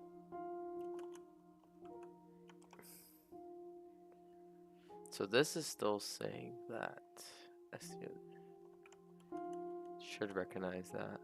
I don't know why it's not.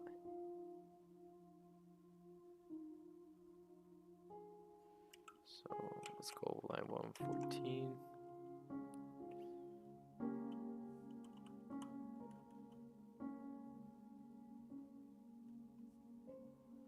Function definition is not allowed here.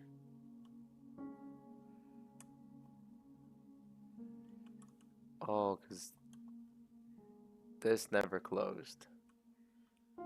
So there should be like a right there. So save that.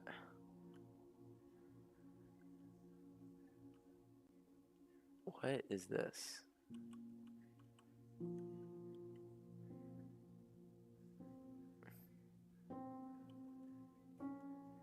I don't think that was in the tutorial, but I just messed it up. Let's do Command F. Let's do return M. From load from file. Is this load from file? It is load from file. And so this, I don't know why this got moved down. This should be.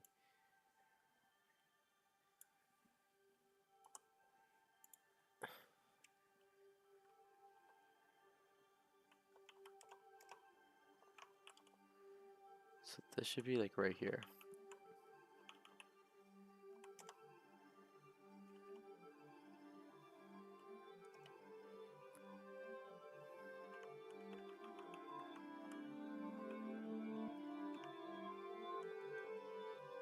Okay, where are these things?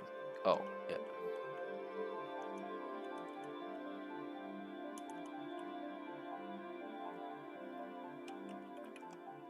Okay, hopefully there's no more errors. And this definitely finds the file. Just like a computer not being smart. Okay, now let's try. Let's hope for the best. Okay. Playing text at the same time is kind of annoying.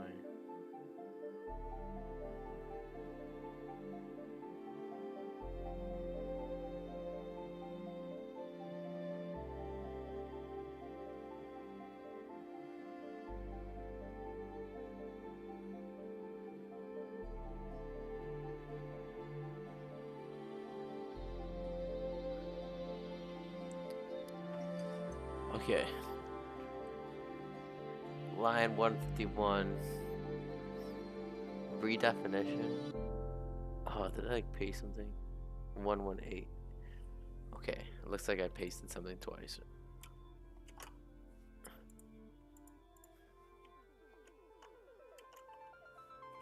How's that right?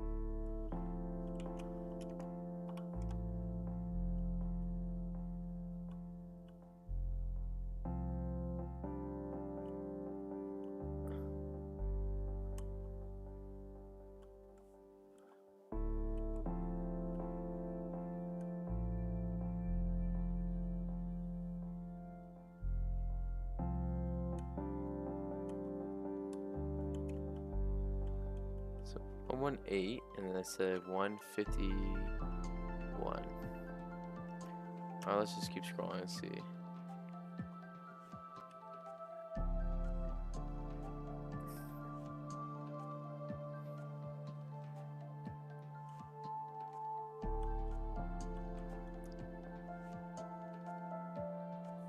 Interesting. So, okay, we'll just delete all that.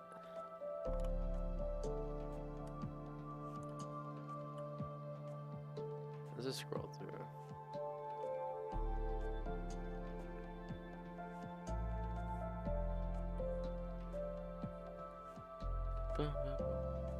Alright. Alright, third time's a charm. Third time really is the charm. I did not need the CD build.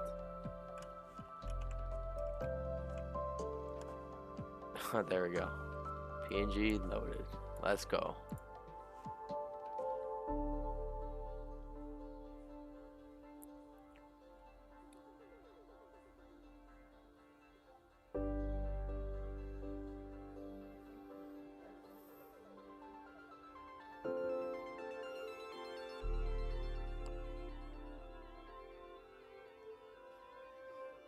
Okay, that is the second tutorial done. So let's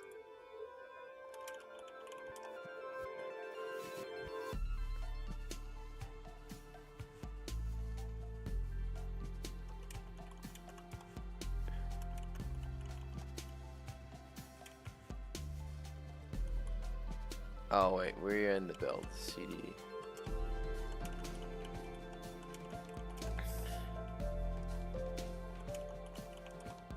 Okay.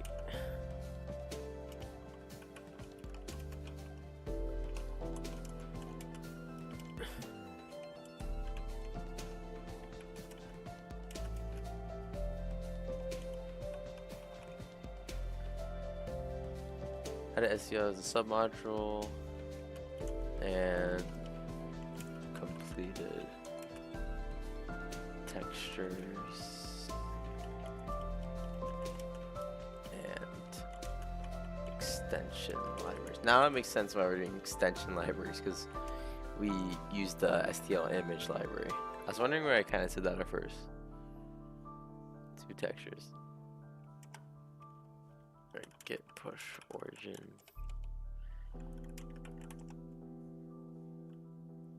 Okay, let's go to the GitHub. Let's make sure everything pushed properly.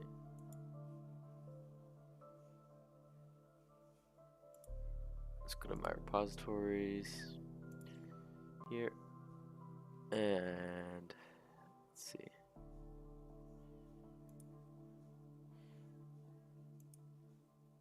So it doesn't look like this added as a submodule. Like it doesn't have the same stuff here.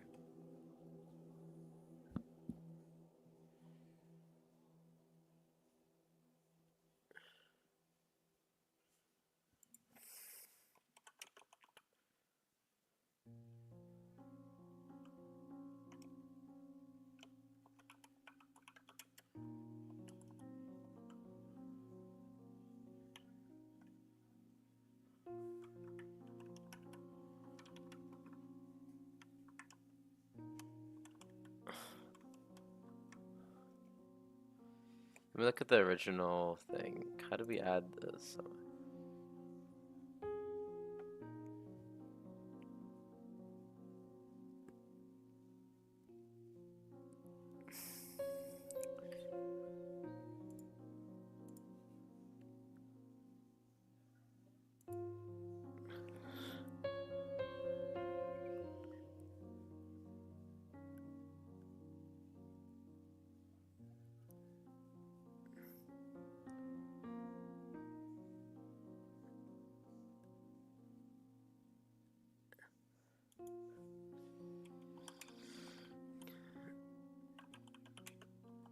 What does that do?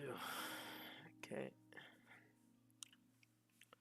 I can search up like how to see.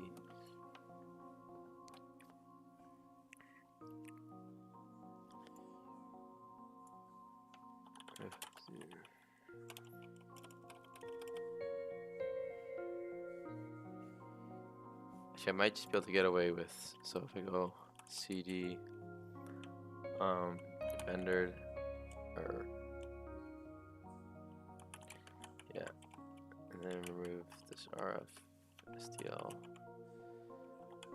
image. Okay, and then we should just be able to do.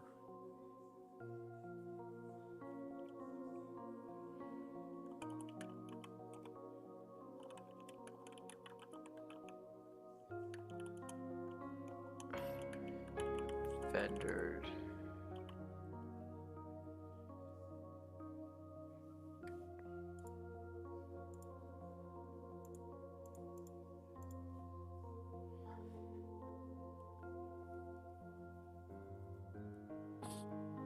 SDL underscore image, right?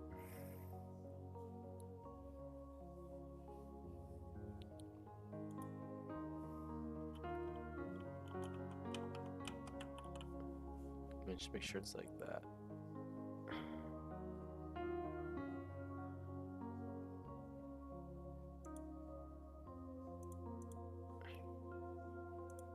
Hell.c.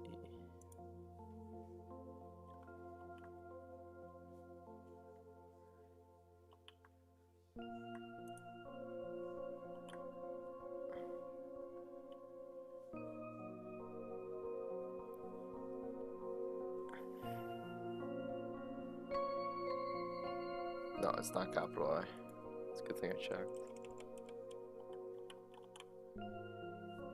Gee, we can't just triple check yet.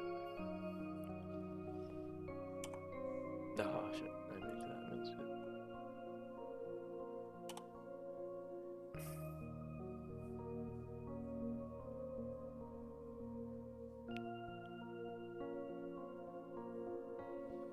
Exist in the index?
I'm back.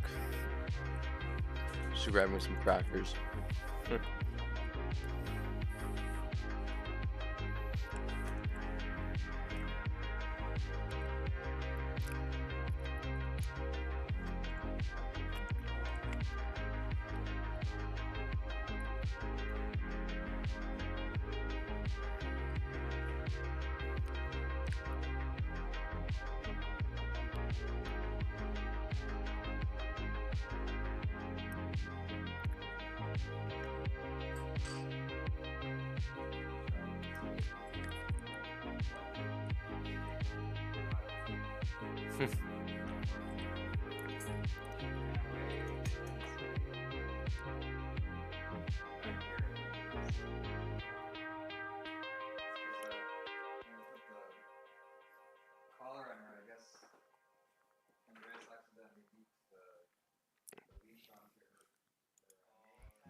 Okay, it looks like I need to get some module D in it.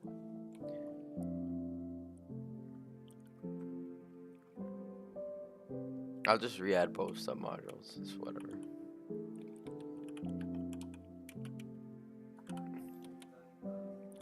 I'll just remove all of vendored.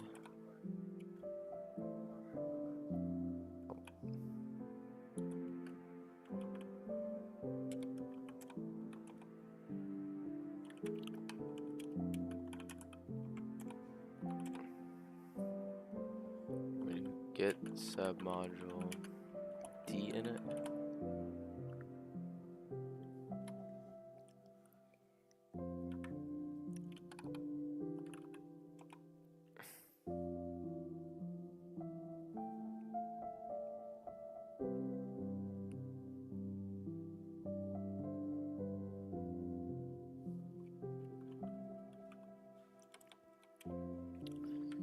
Maybe this has to come first.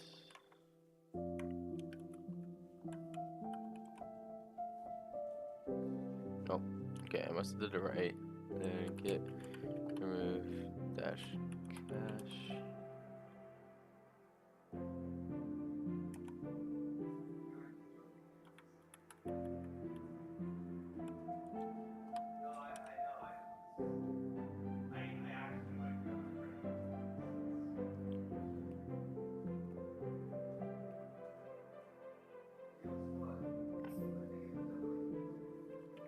Okay, wait, hold up.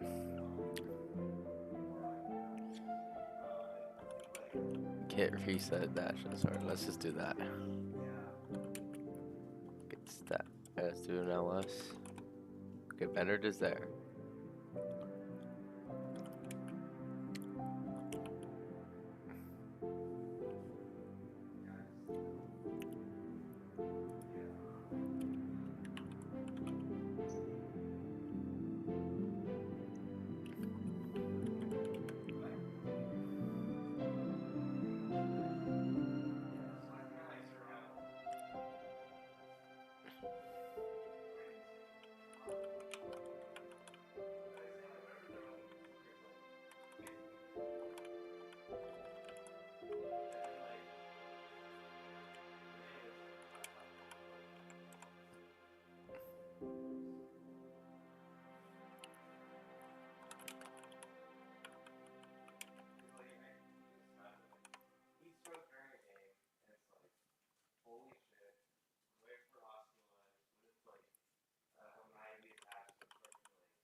Oh gosh.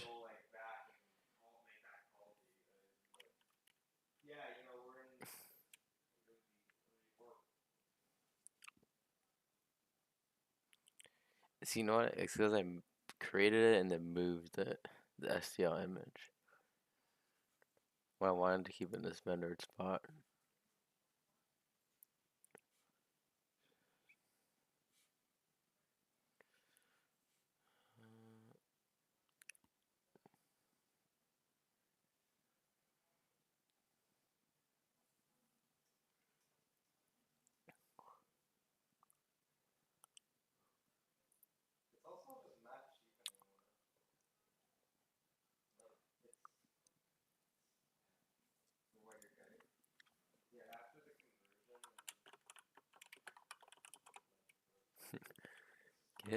Submodule update.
I don't even know what I'm doing at this point.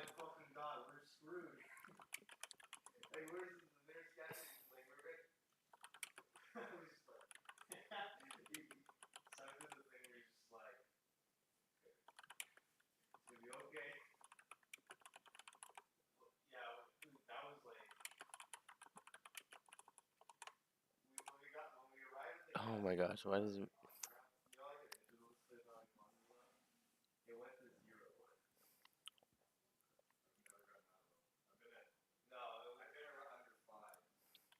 Git submodule D init vendor.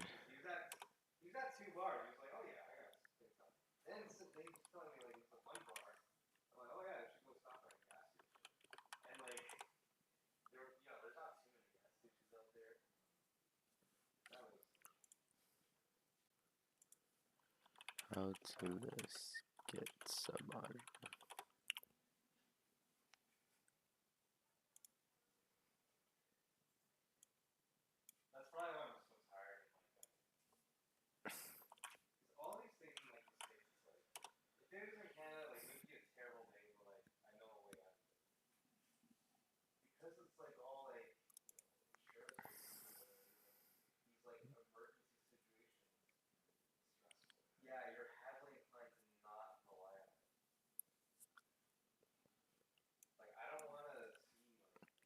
How to update Git submodule path.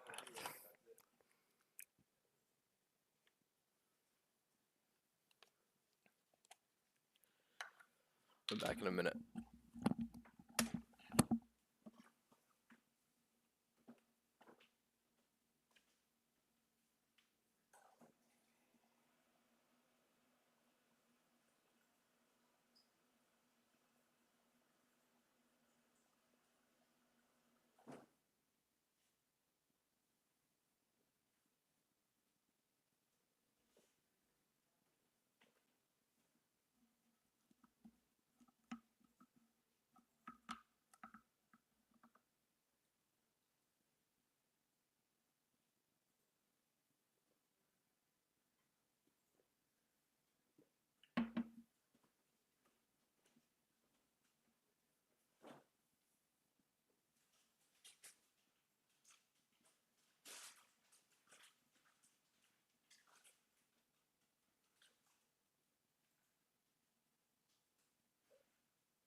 I'm back.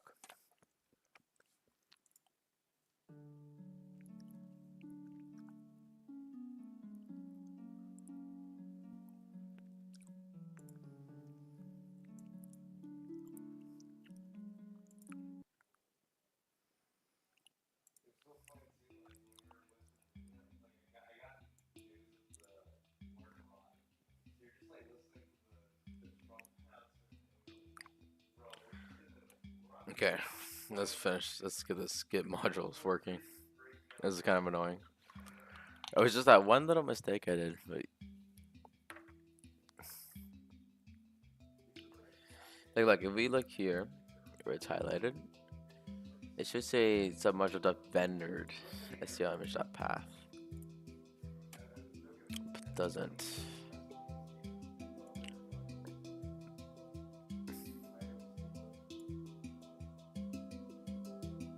Wait a second. Let's do a git reset.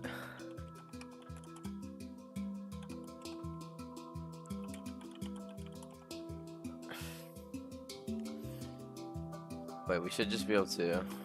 I should just do this from the beginning. Hold up. Dot get modules.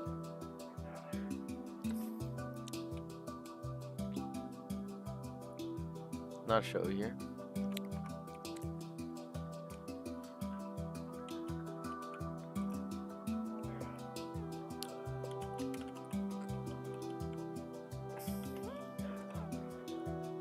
So this should be changed literally just to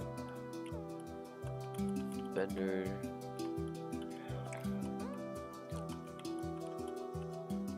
Was it that easy? So what happens, y'all? I went, got some cheese, like a little bit of cheese. Ate some of that. Came back. Boom. Actually, I shouldn't talk too early. We should save this.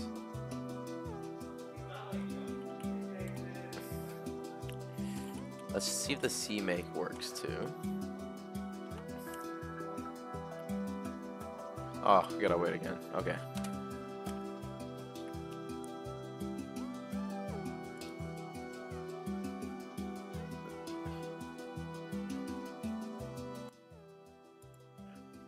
This Minecraft music's really loud.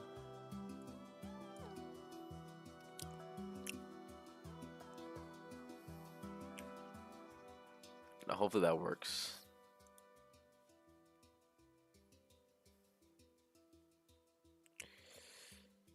And let's go to, let's do this. Let's clear this. Let's go here and look at it. Alright, let's just do /build. And yeah.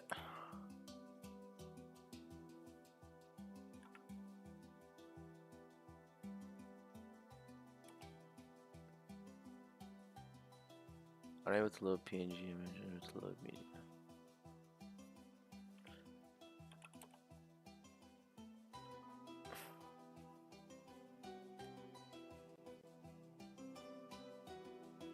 Of course.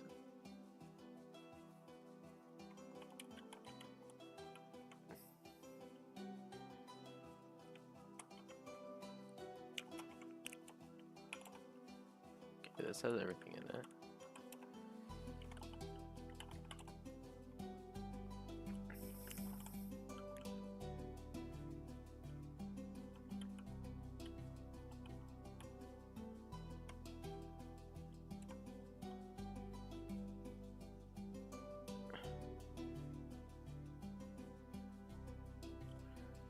Did I forget the 3? Should I have named the SDL3 image?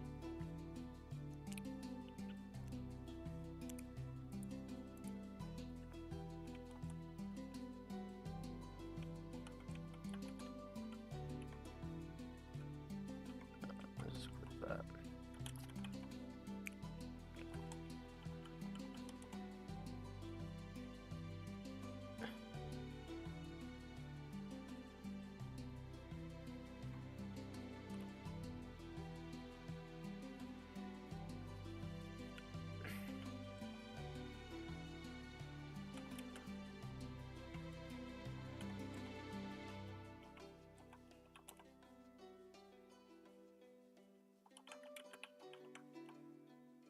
Oh.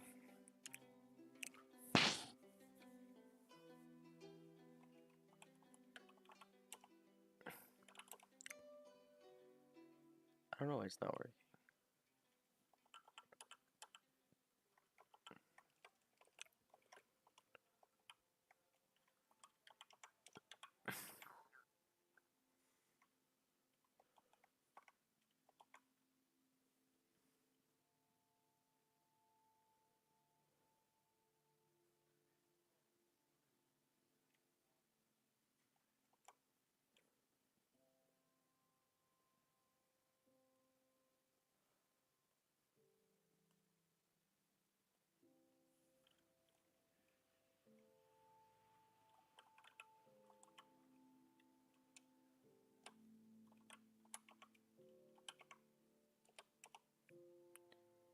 Couldn't open.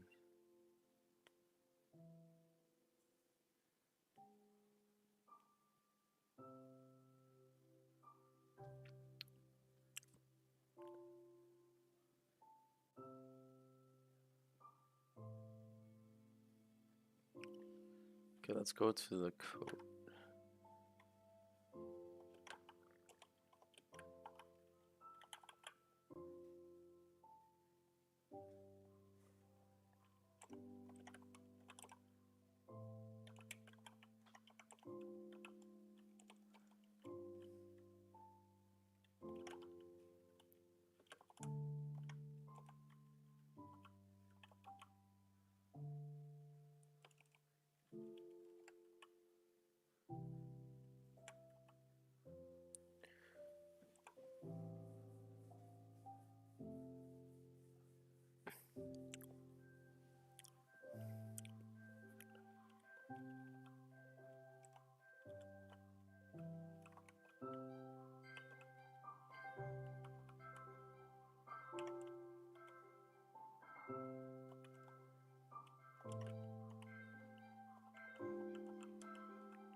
See if that works.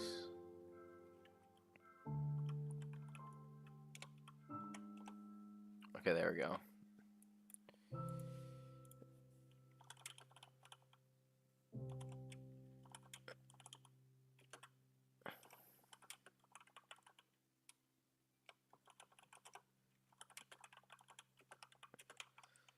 Fixed submodule not being added.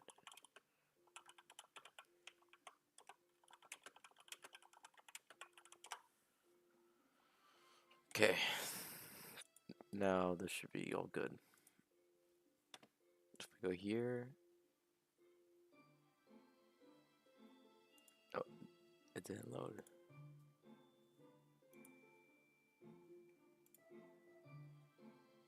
Oh, wait, wrong one.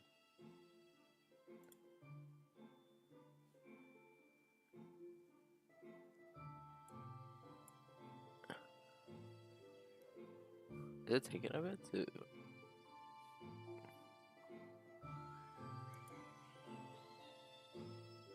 Oh, here we go.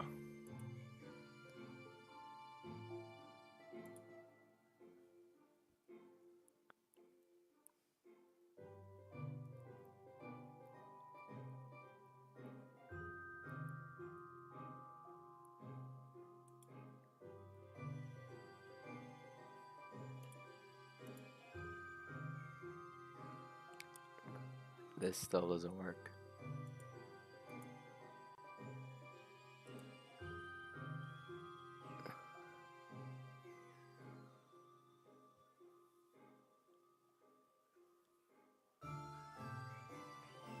I don't understand why.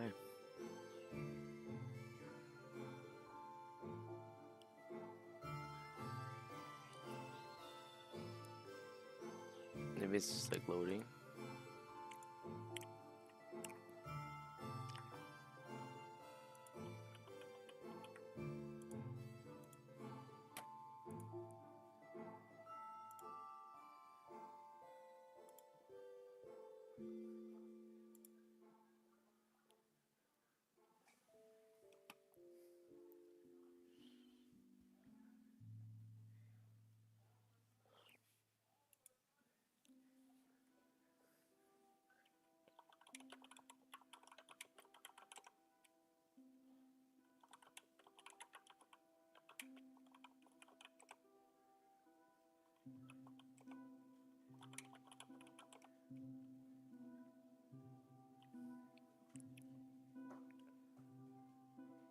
Oh, this is annoying.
Okay, ignore.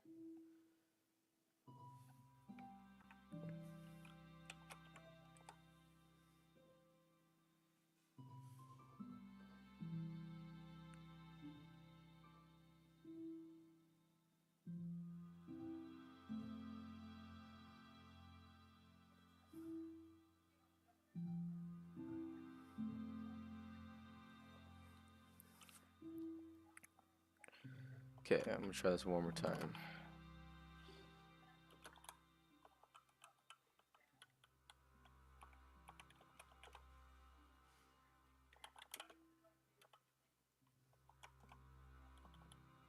Let's remove all this.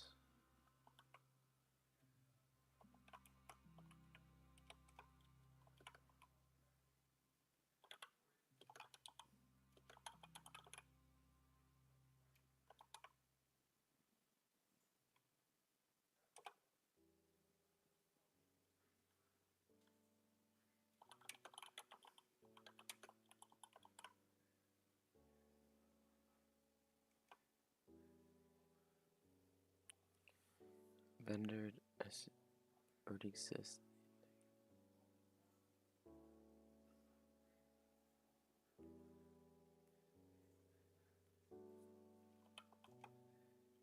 Hold on, let me just see something.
Okay.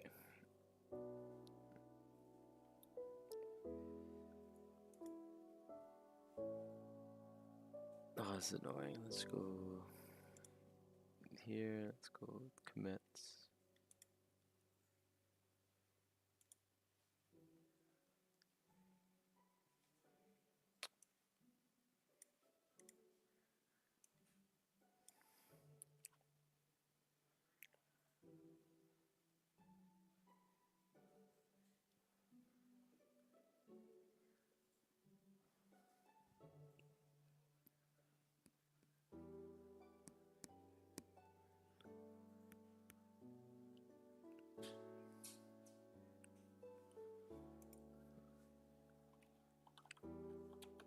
Let's do get.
properly add the SDL image scope.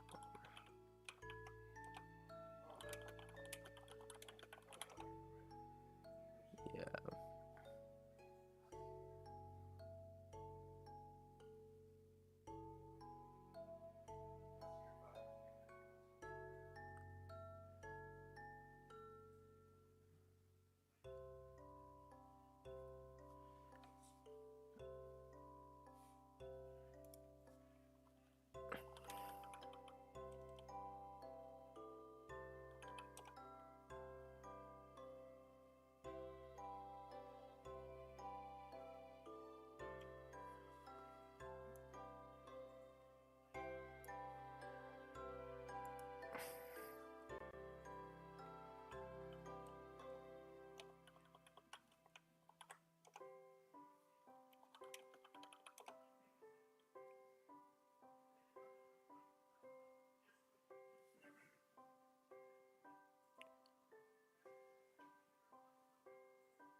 Force main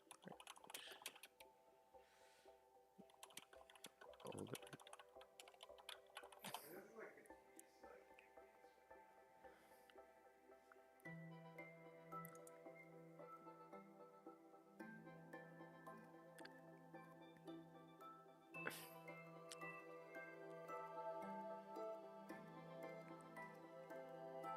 Okay, get push dash dash force. That's what I'm looking for.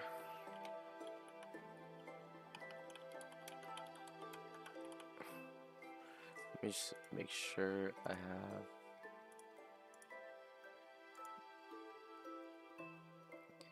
Pretty much the only thing that's important is this textures and extensions.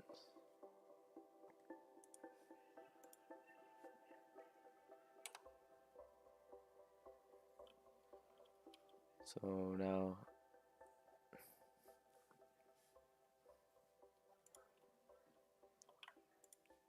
as long as that doesn't reset.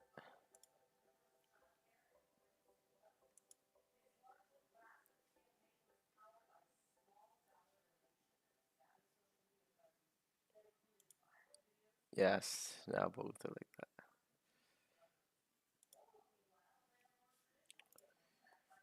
So now we can do envim, textures, and extension.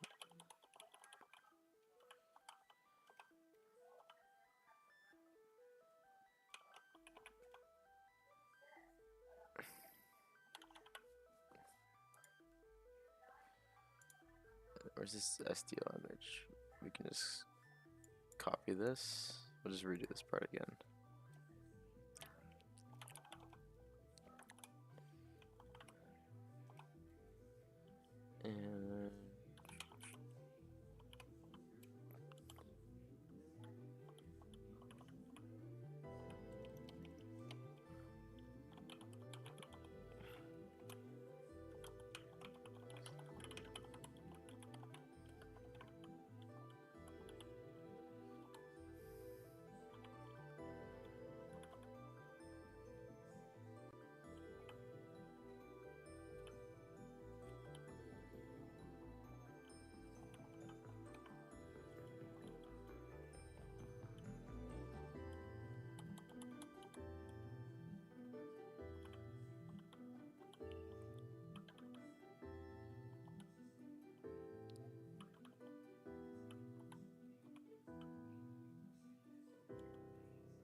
And please work.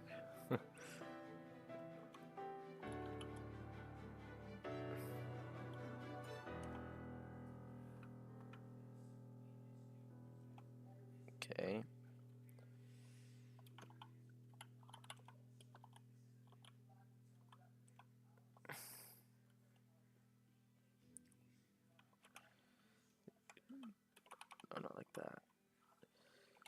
slash dot.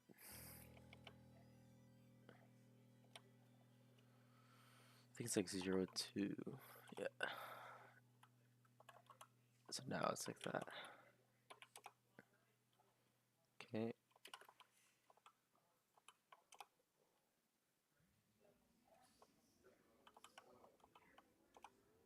Oh, come on. Oh wait. I said because we just don't have that zip folder. So now I need to install it again.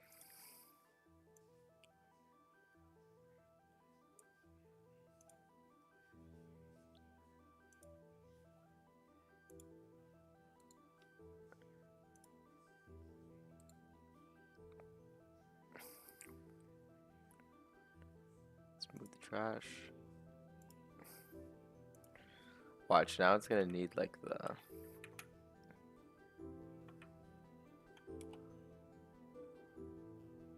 Yeah, now it's gonna need the other one. But let's just try making it again. Who knows?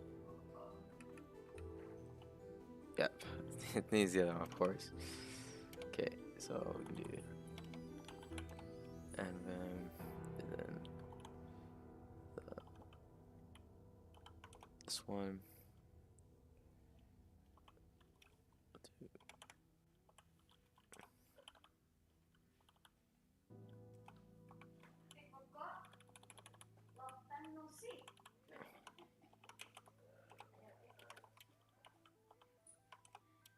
I'll do that and it should work. Yes. And now everything works. We can do get get status. I'll finish.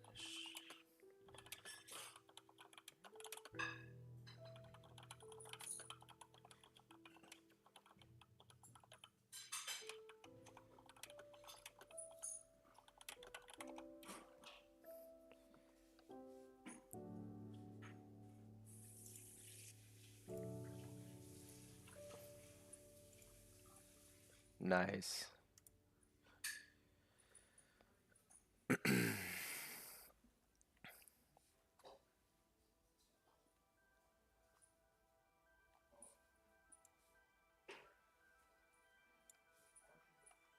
See, I think I'll do one more tutorial.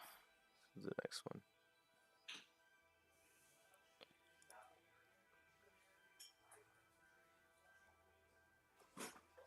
All that just to load the PNG with the submodule.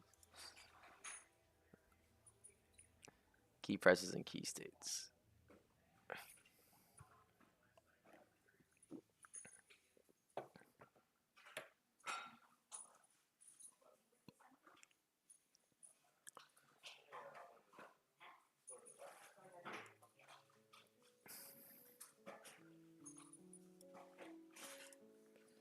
So let's start off the same way we do the other ones. Let's add, we'll call this key presses and keystrokes.cpp. So we'll reference the textures. It looks like we're using the images.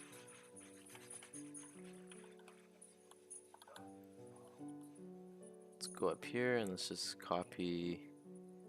The first 20 lines look pretty good.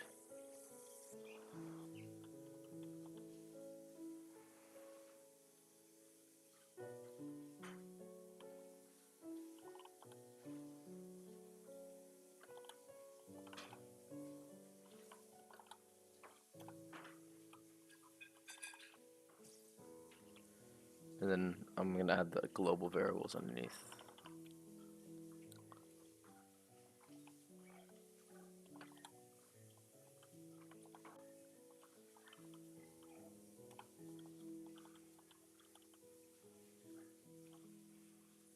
So I'm gonna Y, 8J.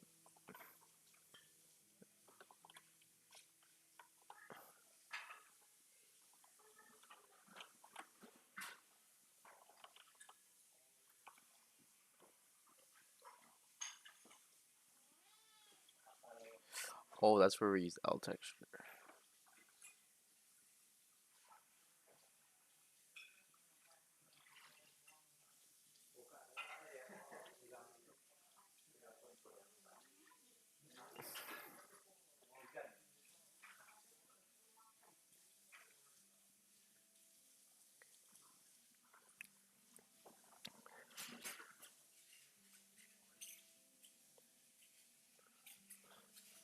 Nah, I just want to try something.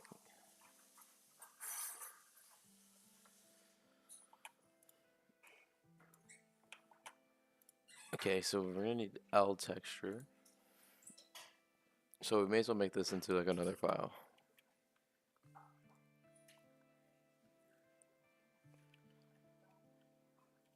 So let's make a new folder.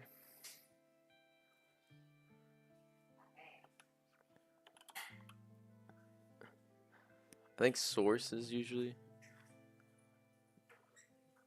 standard for like stuff you make.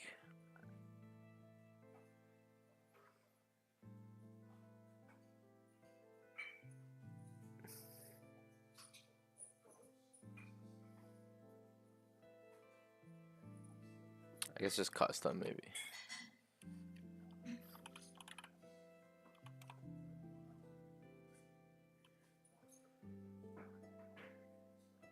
Actually, I like making my stuff, my directories with a capital to start. Okay. And in this, we're gonna have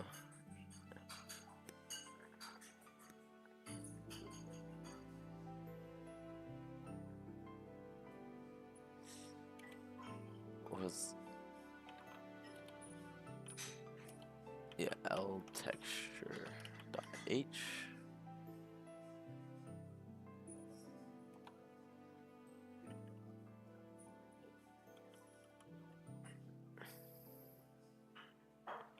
And then right below we're gonna have L texture dot CP. And let's go here and let's just copy this entire class.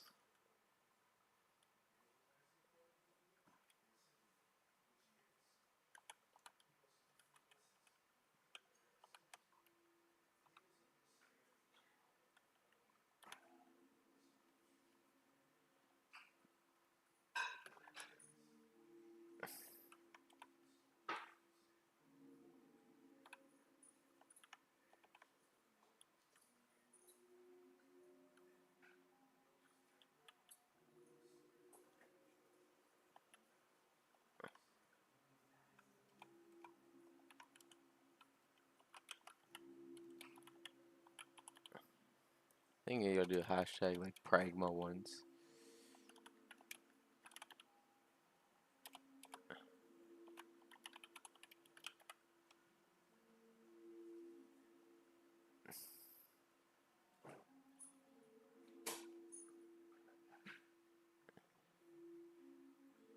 Actually, let me look at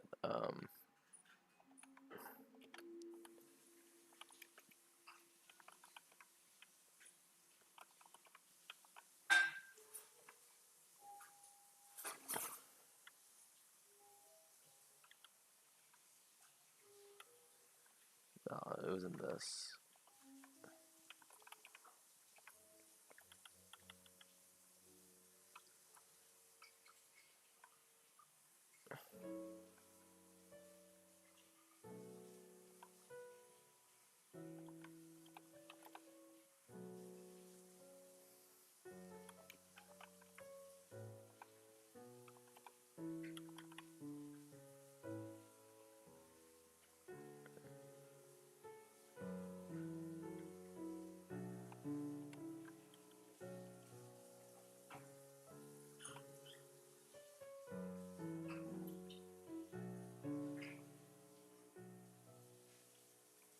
Oh, I already forget all this. Let me look at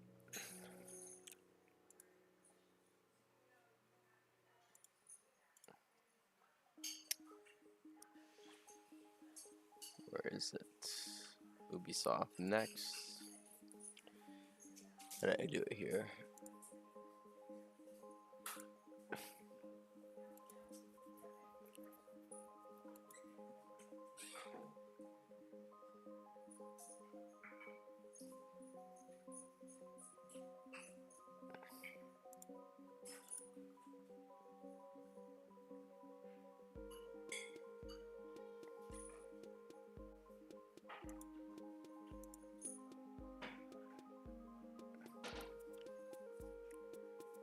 Okay, so this should include the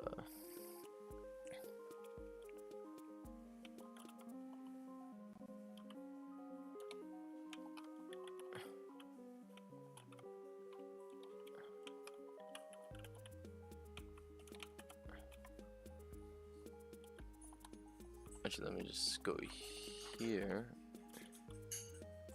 I think it's this one.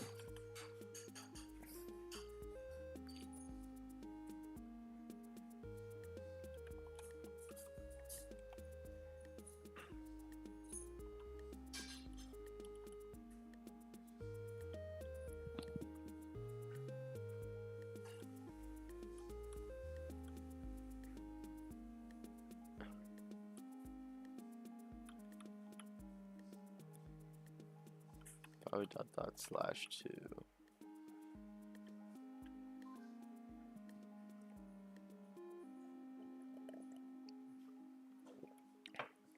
Oh, I forget all this stuff.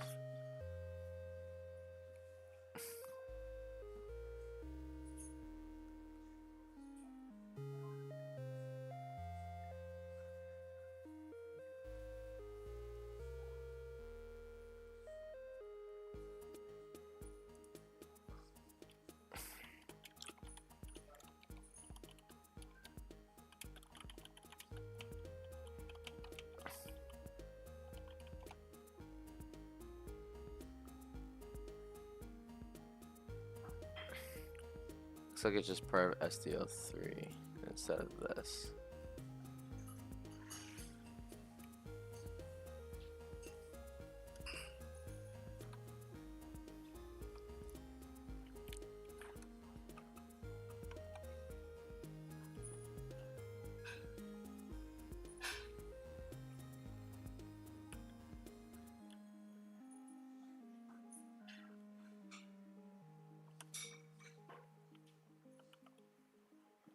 Let's yank that.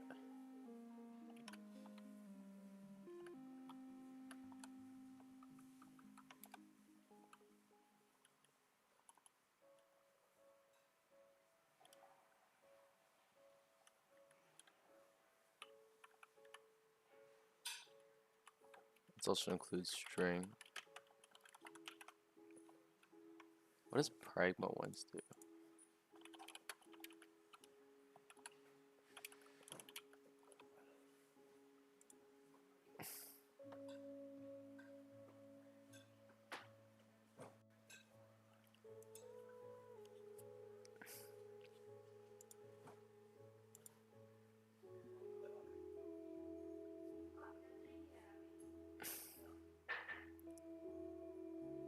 As the file won't open and read the file again after the first include of the file.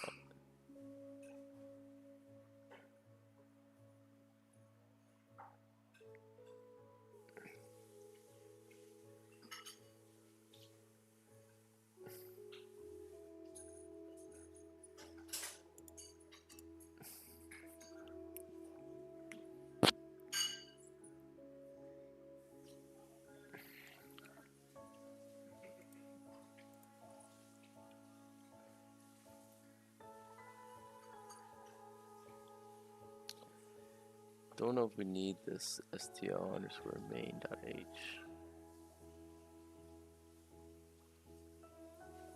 Let's just keep it for now.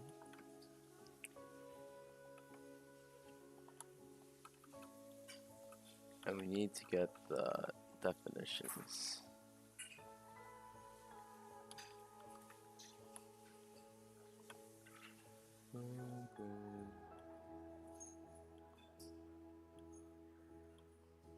Texture, and there we go.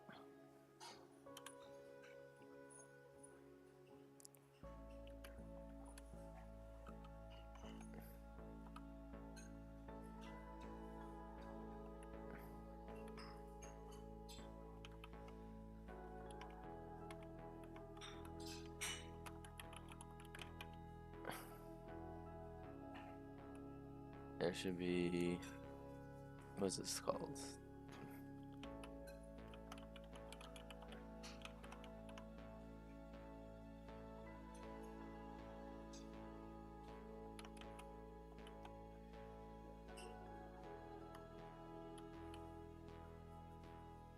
Oh, but this uses the,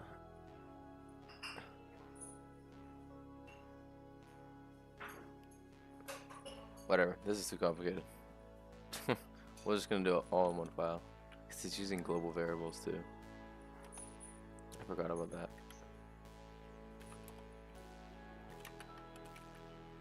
Besides, this is for learning anyways.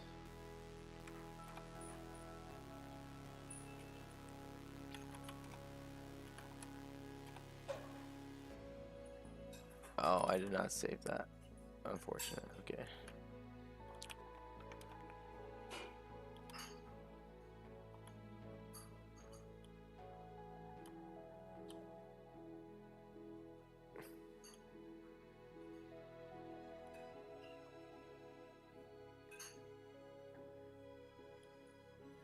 I'm guessing that tutorial also doesn't show like the bool in it.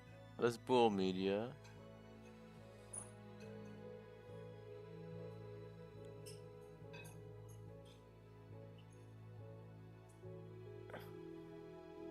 Yeah.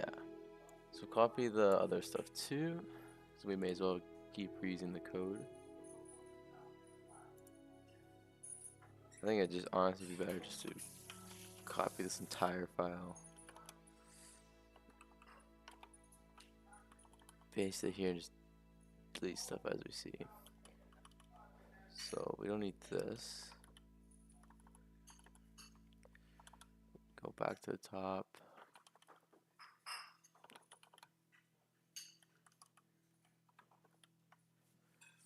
We'll copy the global stuff from here.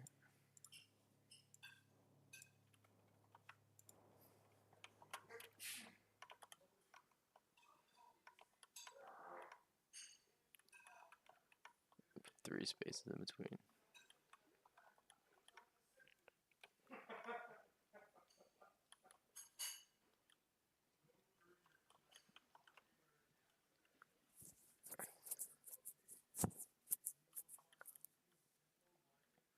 See, how's this main? Probably need to change main a bit. Let's get rid of bool media. So this we can just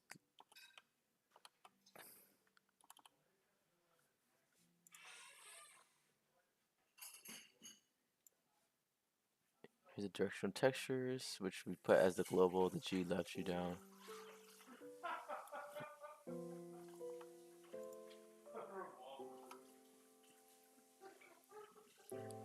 And this is just loading all of them, which we know we have to do the dot dot slash for each. Because we properly added it as a submodule this time.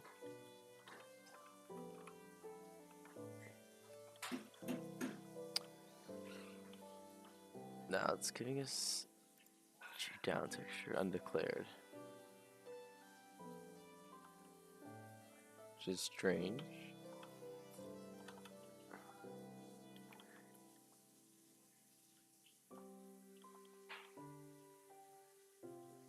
Oh, because this class needs to be defined above.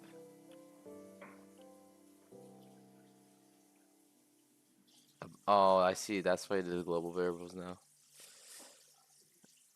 Okay, well, let's just do this real quick.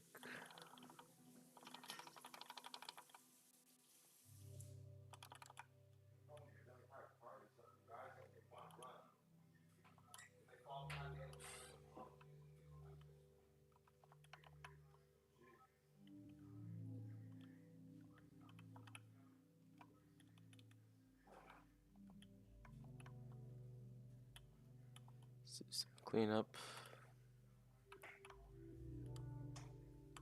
See, this use G render. Bro, how do we do it?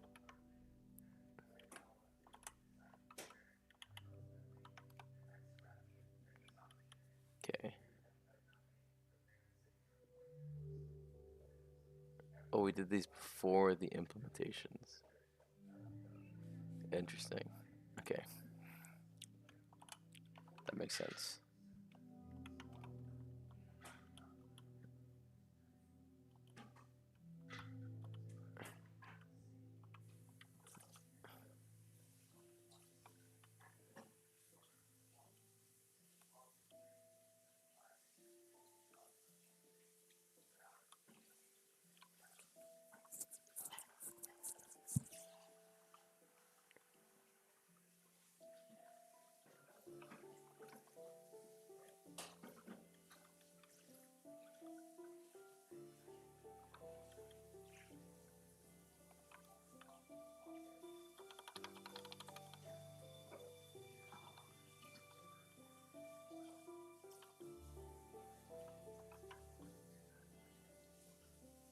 Okay, where are we? Load media.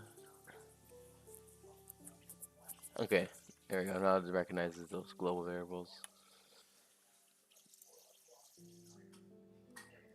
So here we are loading the textures. If you're wondering why we will continue to try to load images even if one of them fails, it's because we want to get all potential failures at once.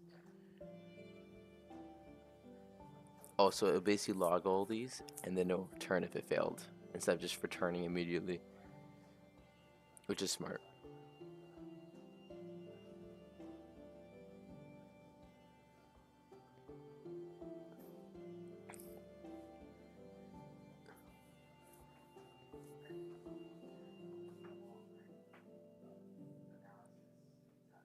Okay, before we enter the main loop, so in int main, here's the main loop. We are going to put this instead.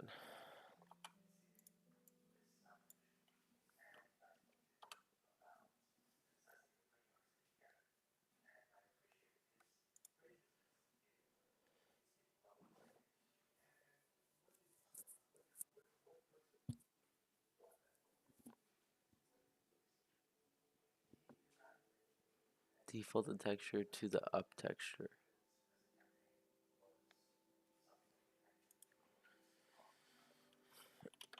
Default texture is up. And background color defaults to white. That makes sense. And then in the main loop for the SD pull events, here is the magic.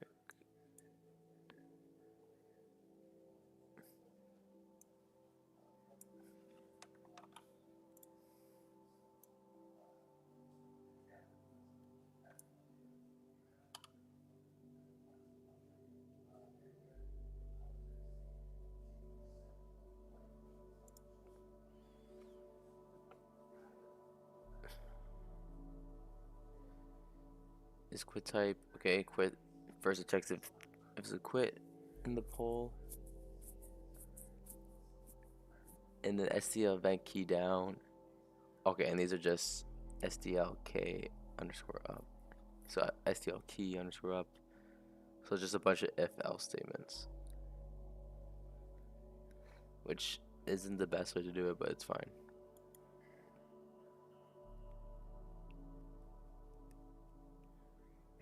It's kind of funny. E.key.key. And if it's whatever key, it will set the texture to that.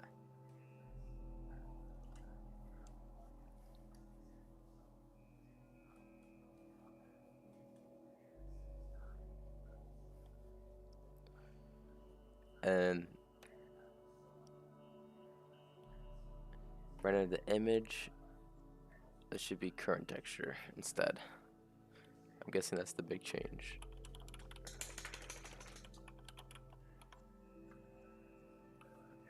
Oh, my dog. Will we come to say hi?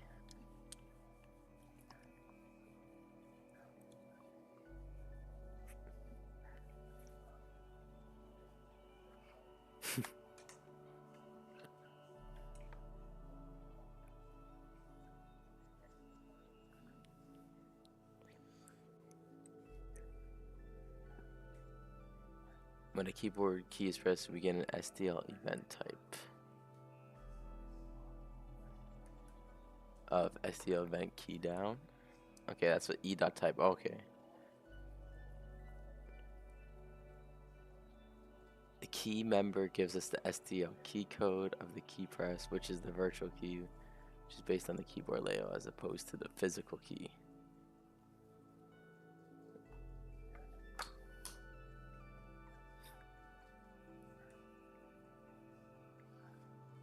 Here we set the texture.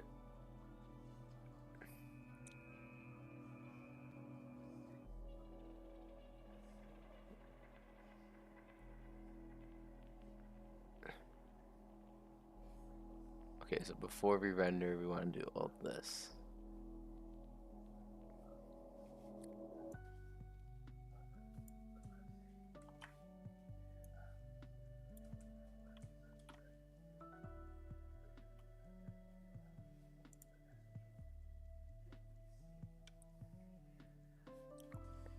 Just sending a bunch of colors.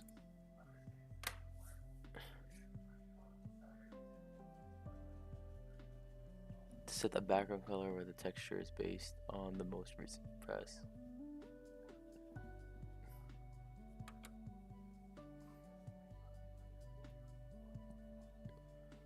First, we set background color to white. Okay, so you basically when we click a key, the background color will also change.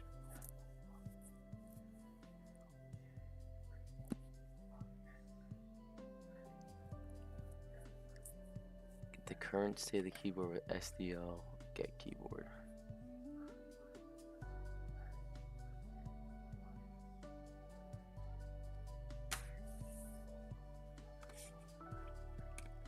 We can then get the state of the keys using SDL scan code up, down, left, right.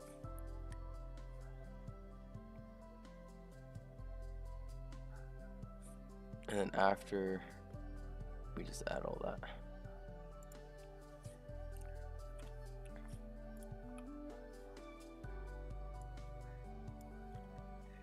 Oh, because this just sets all the variable values, and then this actually renders it. For the background, yep. And then we clear the renderer and render the image on screen.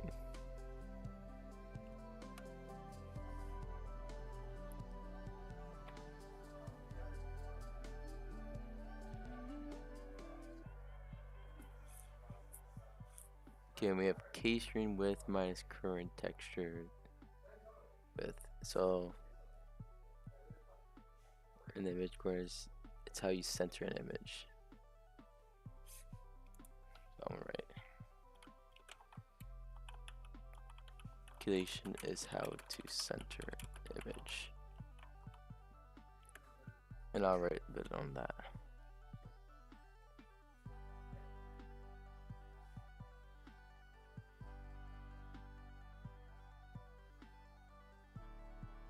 No, I mean, that just makes sense. If you just look at it.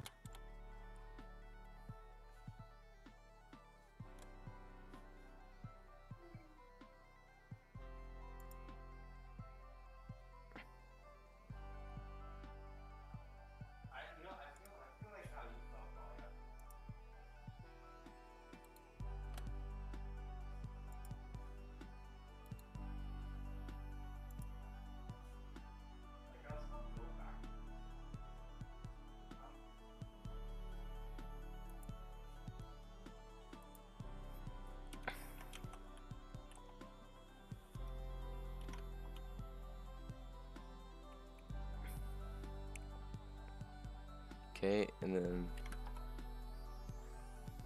we will change the CMake list.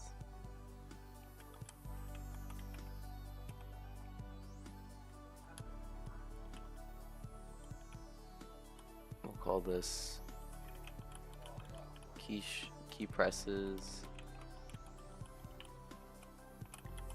and key states. Oh, I think I put strokes.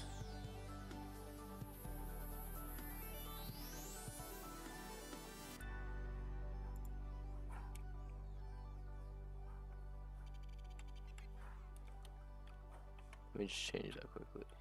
Yeah.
Alright, let's see if this works.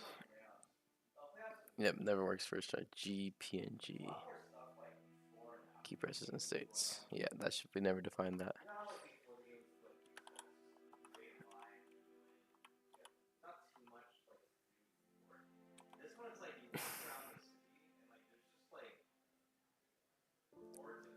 Oh, we should destroy all the textures.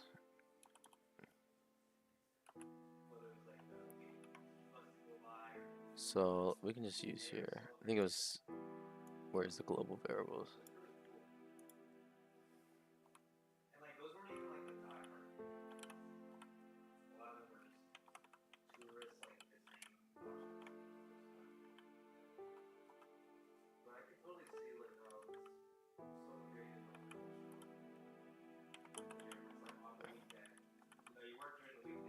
Down, left, right. G render and G window all get destroyed.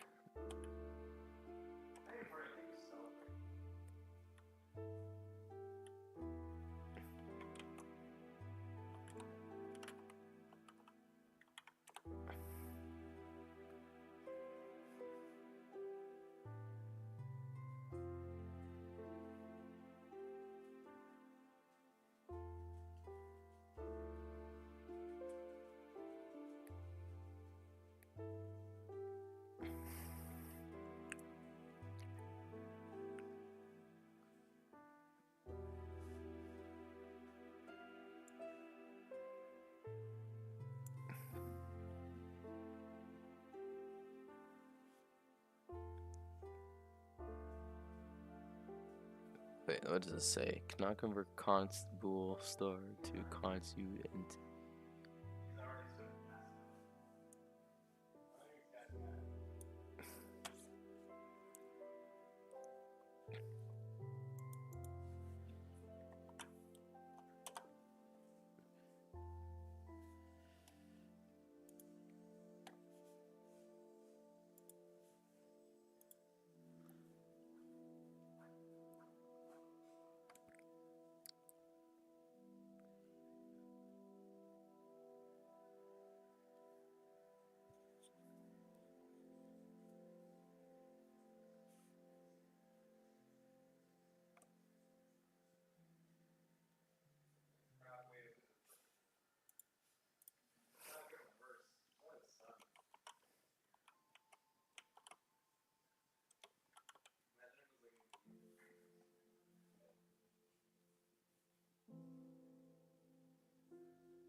Why would it want to be uint8?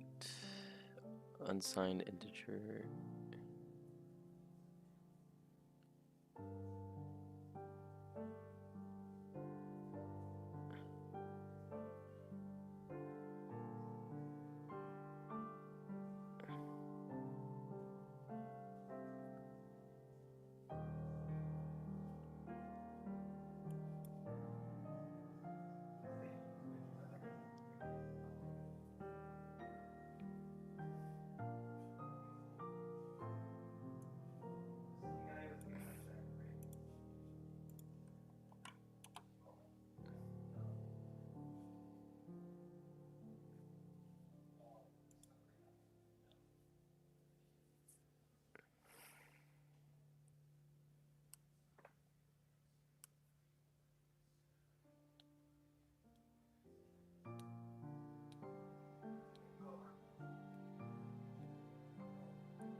So I can cast this. I'll try that. That's kind of a weird error.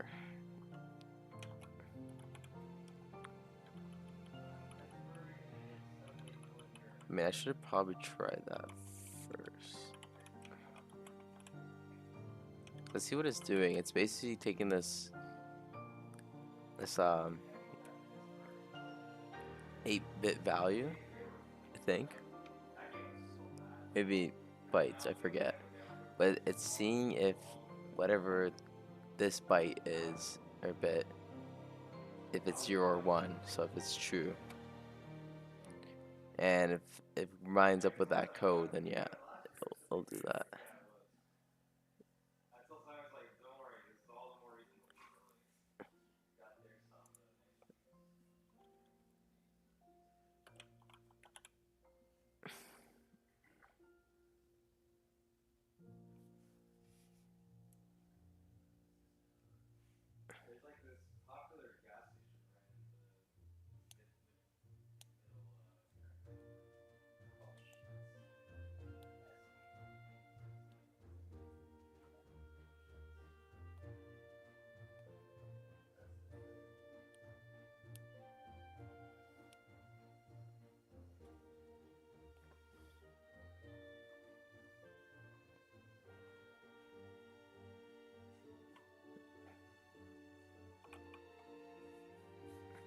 I don't think this will work actually.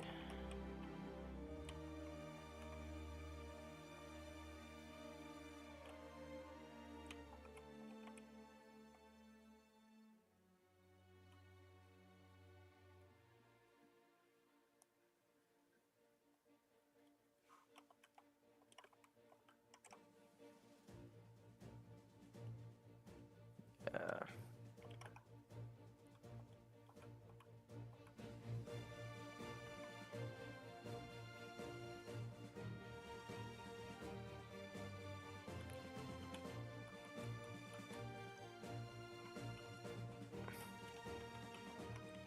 Let me try this. Maybe that'll work.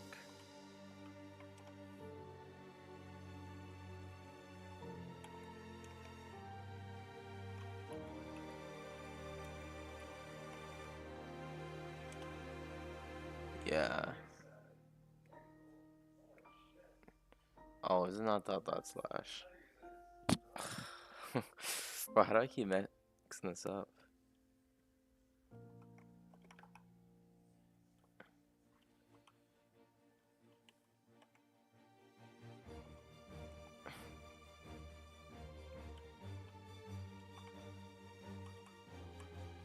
Boom.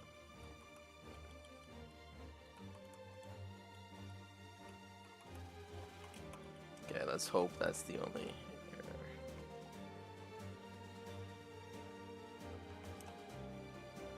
Up, left, right, down, up. Oh yeah.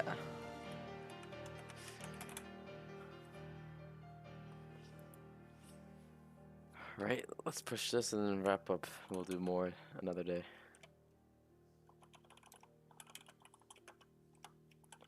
So we're gonna commit it as usual. Finish key presses and key states.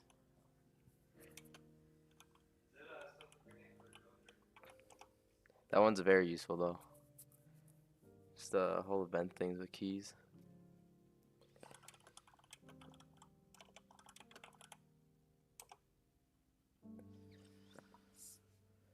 Alright, that's a wrap.